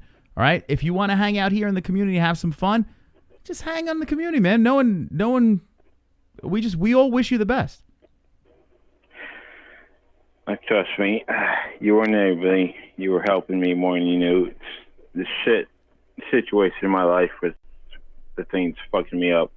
Yeah. Well, listen, we are not therapists in any way. We'll make it worse. I'm telling you right now. The only thing we can do is distract you. But let's talk about it. So, yeah, we got to move on. But thank you, Drunk. Seriously, I appreciate it. It's nice hearing your voice again. Yeah. Nice talking MMA with you. But please, get well, all right? Yeah, love you guys. All right, we love you too. There you go. It's Drunk Savage. I'm glad to see he's drunk again. I mean, stop saying that. I don't like it when you say that. I like him drunk. I don't know. Stop it. I thought I wanted him sober, but I think I want him drunk. You're talking about enabling him, and then you keep saying that you like him drunk. Let's just I don't like him drunk. All right. 516-522-0267. That was nice. We got to hear Drunk Savage calling. Very nice. All right. We got 28 minutes left of show. 719. You're live with the MMA-Holes. What's your name? What's on your mind? Yes. Hi, guys. It's Kevin from Denver. What's up, Kevin from Denver? I just wanted to say happy birthday to Moss. Turning 44. A lot of things are happening for him. I'm happy for both of you guys, of course. But Moss is turning 44. Recently married, being a father. And then and he gets to do what he loves with the person he loves, and that's huge. You know, that's pretty big things happening quickly. So I'm happy for you guys. Thank you. But yeah, I wanted to talk about the fight. I'm kind of looking at the Izzy fight, and I'm the type of person where I don't like, that was a tough fight regardless. I don't write somebody off, especially when they kind of step up and take that hard fight. But I actually want to see Izzy stay at that weight class and take on Dominic Reyes. I think that would be a really good fight because they both lost to the champion, and just to kind of see how those two would match up, I think would be a really good fight. Wow, really? Dominic Reyes. So you have no interest in seeing him go back down to middleweight? I think, me personally, I think if he goes down there and he either takes on a Till or a Jared Cannonier, like, I think everyone's just gonna be like, oh yeah, that's what's supposed to happen, if that makes sense. That's how I look at it, because I don't see those guys beating them. But you know that Izzy would destroy Reyes, right? Why do you say that, Jess? I mean, look at what here's the thing. Reyes and he said it after his Yan fight, and Yan is a fucking tough-ass opponent, so it's difficult to compare. But Reyes has even said that he's been going into fights lately where he's just not, like, there. I tell you he's what. not, like, focused or ready. And I think after Izzy's first experience at light heavy, he bit off a little more than he could chew, but now he knows what to expect. Jess. And I think going in against Reyes and with Reyes' chin, Izzy would Jess. clip him. I believe it. Dominic Reyes was not mentally ready for the Jan Blachowicz But fight, Reyes right? can get clipped. Okay, he can get clipped, And yes. Izzy can clip. Well, I mean, Reyes can get hit in the body with those body shots that Blachowicz gave him. That was the real problem right there. No, he got clipped on the chin. I understand, but his hands were dropping because he was getting hit to the ribs. But here's the deal. What Dominic Reyes did to Jon Jones, you cannot discredit. So him as a fight against Israel Adesanya is actually a fascinating fight. I like it, but I'm saying I think Izzy would win against Reyes. I never said it wouldn't be a good fight. How is it? Is it a layup? No, I don't think it's a layup. No. I think Reyes would show competition, but I think that Izzy would win. There's no doubt in my mind. It is an interesting fight, though, for sure. Yeah, I think it's really competitive. Like I said, that's just me personally, because I think if he goes down to middleweight, like I said, I just think he's just going to go through that division. But I mean, like I said, it kind of goes both ways. He goes down there, gains confidence back, and then he can come back. But for me, it's just like I think he's legit light heavyweight, and that's what he should do. But the other one I wanted to talk about was Dominic Cruz. Okay. So I'm a big fan of Dominic Cruz. I'm glad he won. To me, I think right now he has a couple interesting fights. I think he can take Frankie Edgar on, or he can take Jose Aldo on, and that would be like if I were to line up his next two fights, right? Either one of those guys, and if he wins it, then he can rematch TJ or Cody. Mm-hmm. You know, and like I said, it may or may not result into a title run. But like I said, that's kind of how I see it, because you get to see all those four people I named are big names, and they're kind of somewhat of the older guard, which he is himself, and they would just be great, like fantastic fights. Where do I sign? Because I'm in on both of those. All champions fighting each other. Yeah. I love it. I absolutely love it. Dominic Cruz, I'm a fan too, man. I was kind of having a debate with my father about it. He doesn't like Dominic Cruz's style. I'm like, how do you not like Dominic Cruz's style? He's so quirky and unique. The way he moves his head and throws, it's so different and refreshing to watch. Maybe people don't like to watch decisions, but Dominic Cruz the way he approaches a fight is so different than anything else, you know? Yeah, I mean, for me, I've looked at, when you talk about like pioneers of MMA, I feel like he's one of them, right? You look at his footwork and you look at basically what he does, and a lot of the MMA fighting, like, he figured that out. Like, he figured out his movement. He figured out how to take in, certain moves that had never been done before, and then he just implemented it and did it himself. So it's pretty genius in my eyes. Absolutely. All right, bud. Yeah, Thanks for the call. I wanted to say one thing about the Aljo fight and the Petr Yan. So this is my assessment, right? And nobody's mentioned this yet. when he took that knee, like I said, anybody that took that knee would be compromised. I don't care who you are. So everybody kind of knows that, right?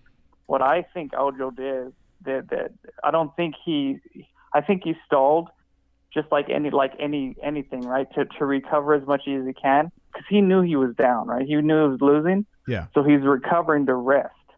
So he's milking that, right? Just like anything, like if you get hit below the belt, or you get the eye rakes, you're going to get the most amount of time that you can to kind of recover. And then some guys, you know, the tough guys will be like, oh yeah, whatever, I'll just go in 2 minutes. But some guys will take the full 5 minutes or whatever. I think that's what he was doing. And then it kind of escalated into what it kind of turned into. That's just my assessment. So possible. I get it, and it is, that actually is a very fair assessment to make. However, if you go back and watch when he was recovering, the entire time that he was, quote, recovering, he was like throwing himself around on the mat, and like when he tried to get up, he would just like fall to the other side, and it seemed extremely dramatic for a recovery. You know what I mean? If you're recovering, you're lying there and you're just, you know. But he was like throwing himself around. Just look at it like this too. Like if you were to do the same scenario in the other ways too, right? Well, if you get hit below the belt, right? You've seen the guys jump up and down. You see guys kind of pace back and forth. Yeah. You know what I mean? And they, like I said, you can be like, oh, well, they're trying to get more active, or they're trying to do that. It's like they're kind of milking it too. In my eyes, they're kind of milking it too. It's kind of like, okay, I'm trying to recover to kind of get more time, as opposed to like if they're just kind of like looking ready, then the rest are gonna be like, yeah, you look good, just kind of go in. So I think, and same thing with the eye rakes, right? Where people are like flushing their eyes, like, yeah, call the doctor, and sure, yeah, bring them in. Like I can kind of keep going. But like I said, nobody knows. Like I said, at the end of the day, nobody knows. And my biggest thing is these guys need a rematch. And the only thing with Henry Cejudo, like the only reason I'm kind of in favor of that is to bring him back in, and it just makes the whole division that much more interesting. Because if you add him in with the mix, now you've got bantamweight, and it's just stacked from top to bottom, and it's pretty wild. It is. All right, bud. Thanks for the call, man. Appreciate it. Hey guys, wish you the best. Thank you. I get where he's coming from. I don't know. I don't fully agree, but I get it. You know, I get it. Wonderful, wonderful. I actually like your idea, Moss. At this point, he should go full supervillain. Yeah. Pretend to have won the fight in a devastating fashion. Get in contact with him stat. Also, Triple C beats Aljo easily. Ooh. Islam is Khabib with better boxing. There, I said it. There you go. Aljo should go the heel. That's right. And then match him up against Triple C. Say, you know what, Jan? I've had enough. I got your belt already. I'm moving on. I'm going to fight Triple C. Like, just fucking piss everyone off. If you're going to do it, right? Colby Covington wants to kiss your hand. Donald Trump, can I kiss your hand? Kiss your hand. Kiss your hand. Kiss. Trump, you have a delicious hand. Obi-Wan. Happy birthday, Mystic. Points to the boys for life. Shout out to Jesse and all women everywhere. Woo! Yes, sir. Yes, sir. I'm proud to share my birthday with National Women's Day. Yep. Yeah, sounds right up your alley, Moss. Because I am very feminist. With all my I think of women before men. I think they are superior to men. His so I share whole my birthday. year of shitting on women, and what do you mean and shitting now on? you I get to love share women. It's like perfect karma, you know. I love women. You I gotta love, share if National it wasn't for Women's women, Day. there wouldn't be men. Zero. How you doing, Zero? Thank you for the sub. Thank you to all the new subscribers. Appreciate everyone that jumped aboard. We almost hit 2,000 subscribers in one night. Like 2,000 subscribers in one night. I can't even wrap my head around that. That's just It was nuts. It's so It was crazy. balls. So now we sit here with 44,800 subscribers. Absolutely wonderful. Wonderful. Crazy stuff. We're gonna hit 50K in no time. It's really nuts. So thank you to all the new subscribers and of course the OGs for being very loyal and part of this community, keeping us afloat, staying here when we're lonely. Wonderful. Vlad. Listening to drunk call-in slurring again made me shed a single tear. Nice to hear you again, drunk. Yeah, it was emotional. It was an emotional moment. Moss, did you almost shed a tear? No, I almost shed a tear when my parents sang me happy birthday today, though. I got emotional. It was weird. It was cute. It was cute. I got a little choked up. They called him on a video call. It was so cute. I almost did it, but I held it together. Izzy gets smoked against Jon Jones, and you are thinking with little Jesse if you think otherwise. Jan took him down and he couldn't get back up. Felony always gets back up. Felony also thinks Junior is a fat motherfucker. Well, I do think otherwise. I do think that Izzy beats Jon Jones, and that must be a good thing if that means that I'm thinking with little Jesse, because that means Ellie is a very smart MMA analyst. It sounds like Felony is going to be doing Justin Jr.'s channel again. He's going to jump on his show. He? Oh, I heard, that he was kind of... That would be... We got to reach out to Felony and see what's going on with him. But he was tearing into Justin hard, man. Felony, he's ruthless. All right. Felony Charles Bennett. Shout out to Felony Charles Bennett. Looking forward to seeing him fight again. 516-522-0267. 773. You're live with the MMA-Holes. What's the name? What's on? Oh, lost him. We lost him. Jess. Disconnected. All right, you know what I'm going to do before I open the phone lines up? Is there any stories that we missed? Is there a topic? I mean, it's all mainly UFC 259 stuff, but I did want to cover this whole Dan Hardy thing real quick. Yes. This should be an interesting topic, too. And we'll jump right back into the phones in a sec. So, according to Anton Tabuena... Hold on. Where's the story? How far down is this thing? No, you're too far now. Yeah, you just... Hold on. Let's go over here. According to Anton Tabuena of Bloody Elbow, Dan Hardy reportedly got fired by the UFC and BT Sport after...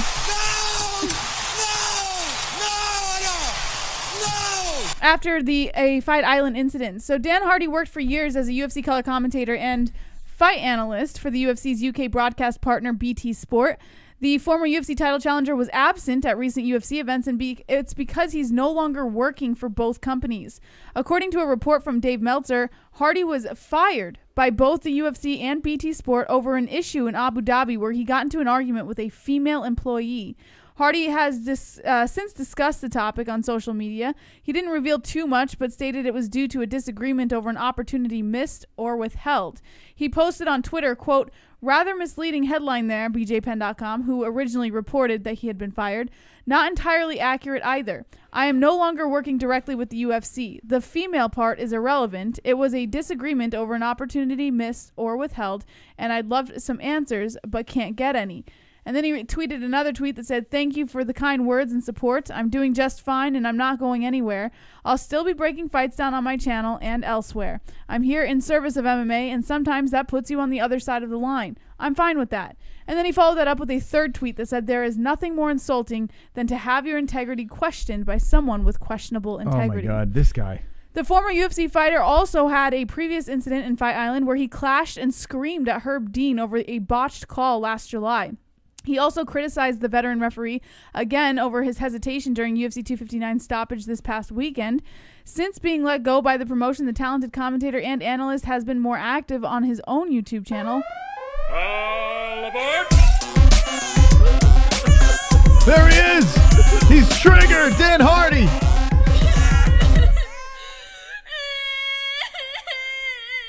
Uncle Sonosi. Good timing. Very good timing. Karma triggered Dan Hardy. I was waiting. I was like, someone's got to chime in with that. Perfect timing. By the way, hit the like button. 234. We get to 250. We do it again. We play the brand new song. 234 wonderful, wonderful likes. Hit the like button and help the show out. Since being let go by the promotion, the talented commentator and analyst has been more active on his own YouTube channel. He has also been actively trying to resume his MMA career with his efforts, including a recent call-out against Nick Diaz. That interview also had a tidbit that makes slightly more sense now that the situation has been made public. He mentioned how he was struggling to discuss a fight booking with the promotion. He said, quote, "I'm trying to get into contact with the UFC and it's proving very difficult at the moment, so social media is the best way of going about it." Hardy is now 38 years old and hasn't competed since 2012 as he was diagnosed with a heart ailment. Wolff-Parkinson-White syndrome is what he was diagnosed with. Wonderful. Here's Uncle Sonosi again. Can't believe I missed that drunk cabbage call. Pulse is a loser. No, it's not drunk cabbage. Is it drunk cabbage? Thank you, Uncle Sonosi. So, touching on this really quick, and shout out to Uncle Sonosi for the donos. Wonderful. Thank you to everyone that donated. We are 11 away from playing our brand new song once again, 2 times in one shot. The like goals, hitting the reggae music. That's absolutely wonderful, wonderful. Dan Hardy, it's all right. So now we know. I've been a little critical of Dan Hardy because I think he's a great analyst. I really think he's a very smart man. But I was so happy that I got to thank Chris Lytle for smacking his ass around in his last fight. Dan Hardy, he just comes across as such a cunt. Seriously, like Dan Hardy, what is going on with this guy? This guy is so fucking full of himself. It's crazy. You look at his social media and everything like that. It's just, I am not surprised. When this popped, I was like, yeah, I am not shocked in any way. I never want to see anyone lose their job. You know, never want to see anyone lose their job, including guys like Dan Hardy. You never want to root for that, but I'm not surprised. I really am not. So we'll see what's next with Dan Hardy. Where does he go? I mean, I guess he has a podcast or some shit. Who knows? Anyway, let's get back into the calls. 516-522-0267. We got 11 minutes of show left. Thank you for your company tonight. 773, you're live with the MMA-Holes. What's the name? What's on your mind? I keep losing them. I don't know. All right, call the show. 516-522-0267 if you'd like to talk about UFC 259. Fantastic card. 773, you're live with the MMA-Holes. What's the name? What's on your mind? You know what I find funny? Is every time Jan Blachowicz gets a win, Jon Jones is trying to take credit for it on Twitter. After Dominic Reyes win, after Corey Anderson, Luke Rockhold, and now after Israel Adesanya. Hey, John, Jan Blachowicz got those wins. You didn't beat him. Yeah, we can guess. Oh, maybe because Jan beat him, that means John could beat Izzy. Don't work like that. MMA math don't work like that. So, I mean, Jon Jones hasn't looked good in about 5 years. I mean, his best win was against Anthony Smith, and he arguably lost to Santos and Dominic Reyes. So, it's just a complete joke. Do you agree? Yeah, I think he's doing it though because he vacated the light heavyweight title. So basically, what he's trying to imply is that Jan wouldn't be in this position if it weren't for him. You know, which is ridiculous. Hold on a second. We got a proper donation. Roberto hitting a 30 spot. Roberto at the buzzer. Who's that? Bobby Hearn? Yeah, Bobby Hearn. Proper whiskey. Wow. Whoa, that came out of nowhere.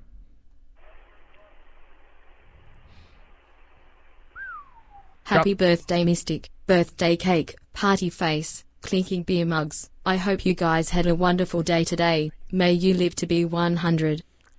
May he live to be Wow. 104. I'll take it. Thank you, Roberto. Appreciate that. Really, that was incredibly generous. All right, back to Kevin here. So, yeah, Jon Jones. I don't think just because Jan beat Izzy, everyone can start saying Jon's going to beat him off. Jan beat him. That means he smashed him. Jan has a lot more horsepower than Jon Jones. Jon Jones got bird feet and bird legs. I don't think he has a horsepower to power through Izzy like that. He's more of a technical point fighter like Izzy, and I could see Izzy picking him apart on the feet. So this idea that Jon's just going to go in there and smash him, walk right through him. What happened with Dominic Reyes? What happened with Santos? Didn't look too good. Arguably lost this fight. So I don't agree that it's a hard fight for Jon. But another point is Israel Adesanya. People are saying he had nothing to lose. He was daring to be great. That was fuck the big Dan point. Hardy He was at just this daring to be point. great. Hold on, He's a Kevin. cunt who keeps talking, making his MMA return, yet nothing happens. Bellator is calling. Fuck him. Robo is a cartel boss. Thank you, Drunk. Kevin, did you just say that Izzy would win against Jon Jones? Is what you're saying? No, I said people are already determining that just because Jan beat Izzy, that means Jon's going to smash him, or that's what I'm saying. Jon very well could beat Izzy, but I don't think it's a foregone conclusion. That's my point. And my second point regarding Izzy, people are saying, oh, he dared to be great, this and that. He didn't have nothing to lose. He was going up in weight, going to be a double champ. He had nothing to lose, taking on the bigger guy. All the pressure was on Jan Blachowicz defending his title. Izzy can just go right back down to middleweight, continued destroying all these guys. He got like 7-inch reach advantage over. So this idea that he just he went up in weight and he was daring to be great, no, he had nothing to lose. He had the reach advantage on Jan Blachowicz. He had the height advantage on Jan Blachowicz. He got picked apart from the outside. Jan had the better jab, so people are trying to bring up size advantage, this and that. No, Jan has great technique. He can point fight just like Izzy can. He can fight up the back foot just like Izzy can. Most of the guys who have trouble with Izzy, they come rushing forward like Robert Whitaker, throwing these sloppy hooks. But the guy he has trouble with is Anderson Silva, who's patient. Yo Romero was patient. When guys don't just come rush forward playing into Izzy's game, then Izzy looks very basic. Doesn't look that special. Okay. Final point. Thank you. That's Kevin. Chiming back in. It's Kevin's thoughts. Some interesting thoughts over there. Some I disagree, and some I agree with. What do you disagree with, Moss? Well, listen, we know what's up with Jon Jones. I mean, come on. He didn't say Izzy would beat Jon Jones. He just said he would be a tough competition. I don't give a fuck about Izzy and Jon. I know Jon beats Izzy. I know Jon's that. not beating Izzy. I'm talking. I don't give a. That ship is sailed. Izzy Jones. I don't care what anyone says. Oh, down the road it's gonna happen. No, it's not happening. Jon versus Izzy. Squash that. That's gone. So now Jan Blachowicz, if he reigns and hangs out there, maybe he chases Jon the heavyweight, or maybe Jon comes back and says, "Okay, Jan, you look pretty good. I'll dance with you." It's possible. So I think that's the fight to talk about. Jan versus Jon. Jones has not looked spectacular in his last 2 fights, but he did win. And with Jon Jones, if he doesn't win in spectacular fashion, that doesn't mean he's not good. He just keeps winning. That's all he knows how to do. You just keep winning. I got to pick Jon over Blachowicz. I just got to do it. Now I did pick Izzy over Blachowicz, but I went back and forth on that one. I picked Izzy, then I picked Jan, and then I think I got blinded by I don't know. I got the star eyes. I got the star eyes going, and I got all casual on you guys, and I apologize. I will try not to make that mistake again and be unbiased. But unfortunately, Wonderful. Izzy let me down. Your niggas think Jan can beat Jon at this point? Imagine if Jon goes up and gets knocked out by nigga Gnu, then has to go back to his own weight class with his tail tucked between his legs on to face a prime Jan? Yeah, I think Jan is a tough competitor for Jon Jones, for sure. 100%. I think Izzy has a tougher chance against Jan than he does against Jones. Wouldn't it be crazy if Glover beats Blachowicz, right? Takes the belt, which I would love, and then Jon goes, let me go back down there and beat him again. But then it's like, come on, dude. Let me go get my belt back for a second. From a 41-year-old champion. Yeah. I mean, I think it's interesting. It's gotten interesting now. The Jan Blachowicz story, you can't just completely dismiss him, right? I still pick Jones, but I can't say I'm 100% confident when you got a guy that looks really good. Blachowicz looks good.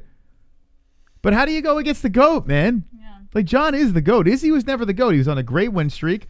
Looks great at middleweight. But Izzy was never Jon is the GOAT. Moss, these shorts look fantastic on you. These shorts look fantastic. Can you show them off? Show them off. Okay. These are Moss's new shorts. And they look swell. Look at this. Nice color there, Moss. I'm a gap man. I have a gap. I got a thigh gap. All right, let's take another call here. 516-522-0267. Thank you for everyone that called. Seriously, it was a great night. Had a lot of fun. Thank you for all the birthday wishes. And let's try to get that 250 likes. 503, you're live with the MMA-Holes. What's the name? What's on your mind? Hello. Hello. Hey, what's up? How what's you up? doing? Who is this? This is Mike. What's up, Mike? From Oregon. Yeah, I just wanted to, think about Sterling and all that. Like, I don't understand why people don't understand. Have they never been on probation or in trouble with the law before? A rule is a rule. Mm-hmm. Yeah, I'm trying to think what you're saying here, man. Can I just ask you a question, Mike? Yeah. I notice a lot of people from Oregon, when they say, after they get done saying something, they're so nice and they chuckle. They go, happy. Everyone from Oregon. Why is everyone from Oregon so happy? That's because we got good weed. There you go. Wonderful. Makes sense now. Okay. So Yeah. what was the point again? It kind of flew right over my head. Well, I mean, with the rules with Yan and Sterling, I mean, yeah, Sterling kind of messed it up there at the end, you know, with the pictures and all that. But at the same time, like, he might as well enjoy it because I don't see him keeping it. Mm-hmm. So enjoy it while you got it. Yeah. I mean, and you got to think, and thank you for laughing again, you got to think that Aljamain Sterling knows in the back of his head, holy shit, this guy's better than I thought. Wonderful. We got a donation coming in from Uncle Chrome. Let me in these lines is being racist again. Okay. Yeah, honestly, when I seen Sterling's fights beforehand, I honestly thought he was going to do better than what happened, and I didn't think he was going to gas out that fast. But he was so tired before he even knew it, and he even said his legs were gone. Yeah. He couldn't stand up neither. Yeah, saying before the He's so happy. What is your name again, Mike? Yeah, my name's Mike. I'm gonna call you Mikey Laughs. When you call in, I call you Mikey Laughs. How's that sound? Yeah, that's totally cool. I love it. It's so refreshing. Anytime you call in. I feel like more people should laugh when they speak. That's right. The world would be a better It's place. infectious. Hey man, I've been enjoying your show. I just ran into you the other day trying to stream it because I couldn't afford to watch the fights, but I was trying to watch some good commentary on it, and I really liked your guys' commentary the other day and how you guys ran the whole show. It was great, man. That's nice of you. That's really nice of you. Really appreciate that, Mike. Mikey Laughs. Yeah.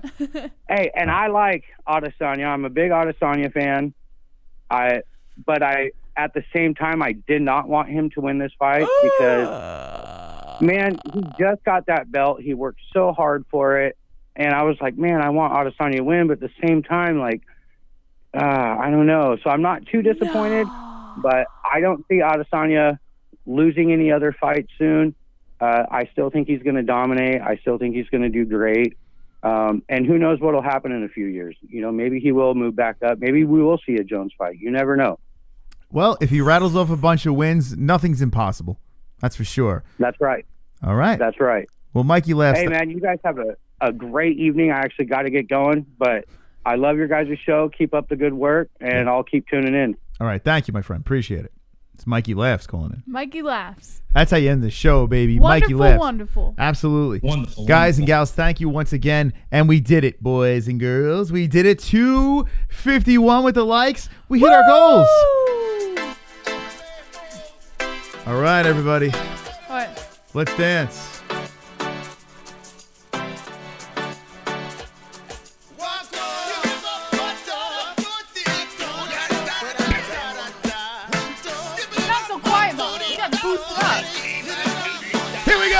I got the goals, I got the goals. We hit the like goals. Goals, like it goals. We got the like it goals. Slap the like button, it's time for likes. I slap the like button, we hit the goals. Come on, people. We hit the like goals. Slap the like.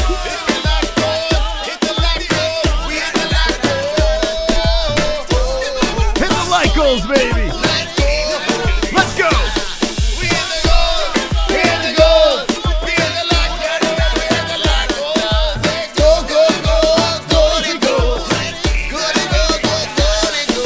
Woo, baby. Wow, look at that. Gotta love it. My favorite part is slap the likes. Slap the likes. All right. So anytime we hit our goals, we'll play that dopey song. Thank you, guys. Keep hitting those likes. And if you're watching the replay, let us know what you think in the comment section down below. Share the streams, too. That would be nice. And if you haven't subscribed, subscribe, or we'll leave you behind in the dust. Wonderful. No Jamae phone call. This is a very sad day indeed. Aw, Chrome didn't get a call. How did you not get through? That's because Kevin took 2 calls.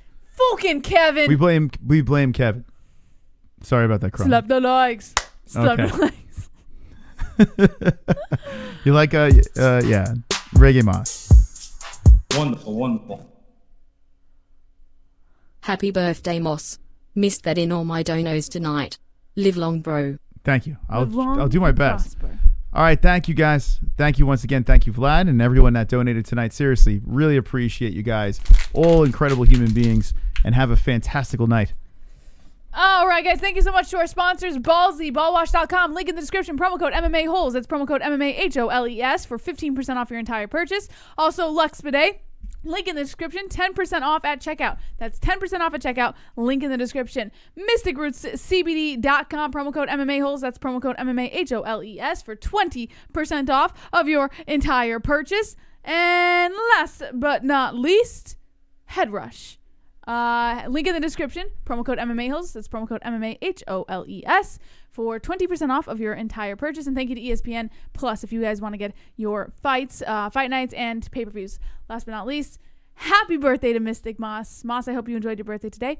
And as always, don't be an a-hole. Be an MMA-hole.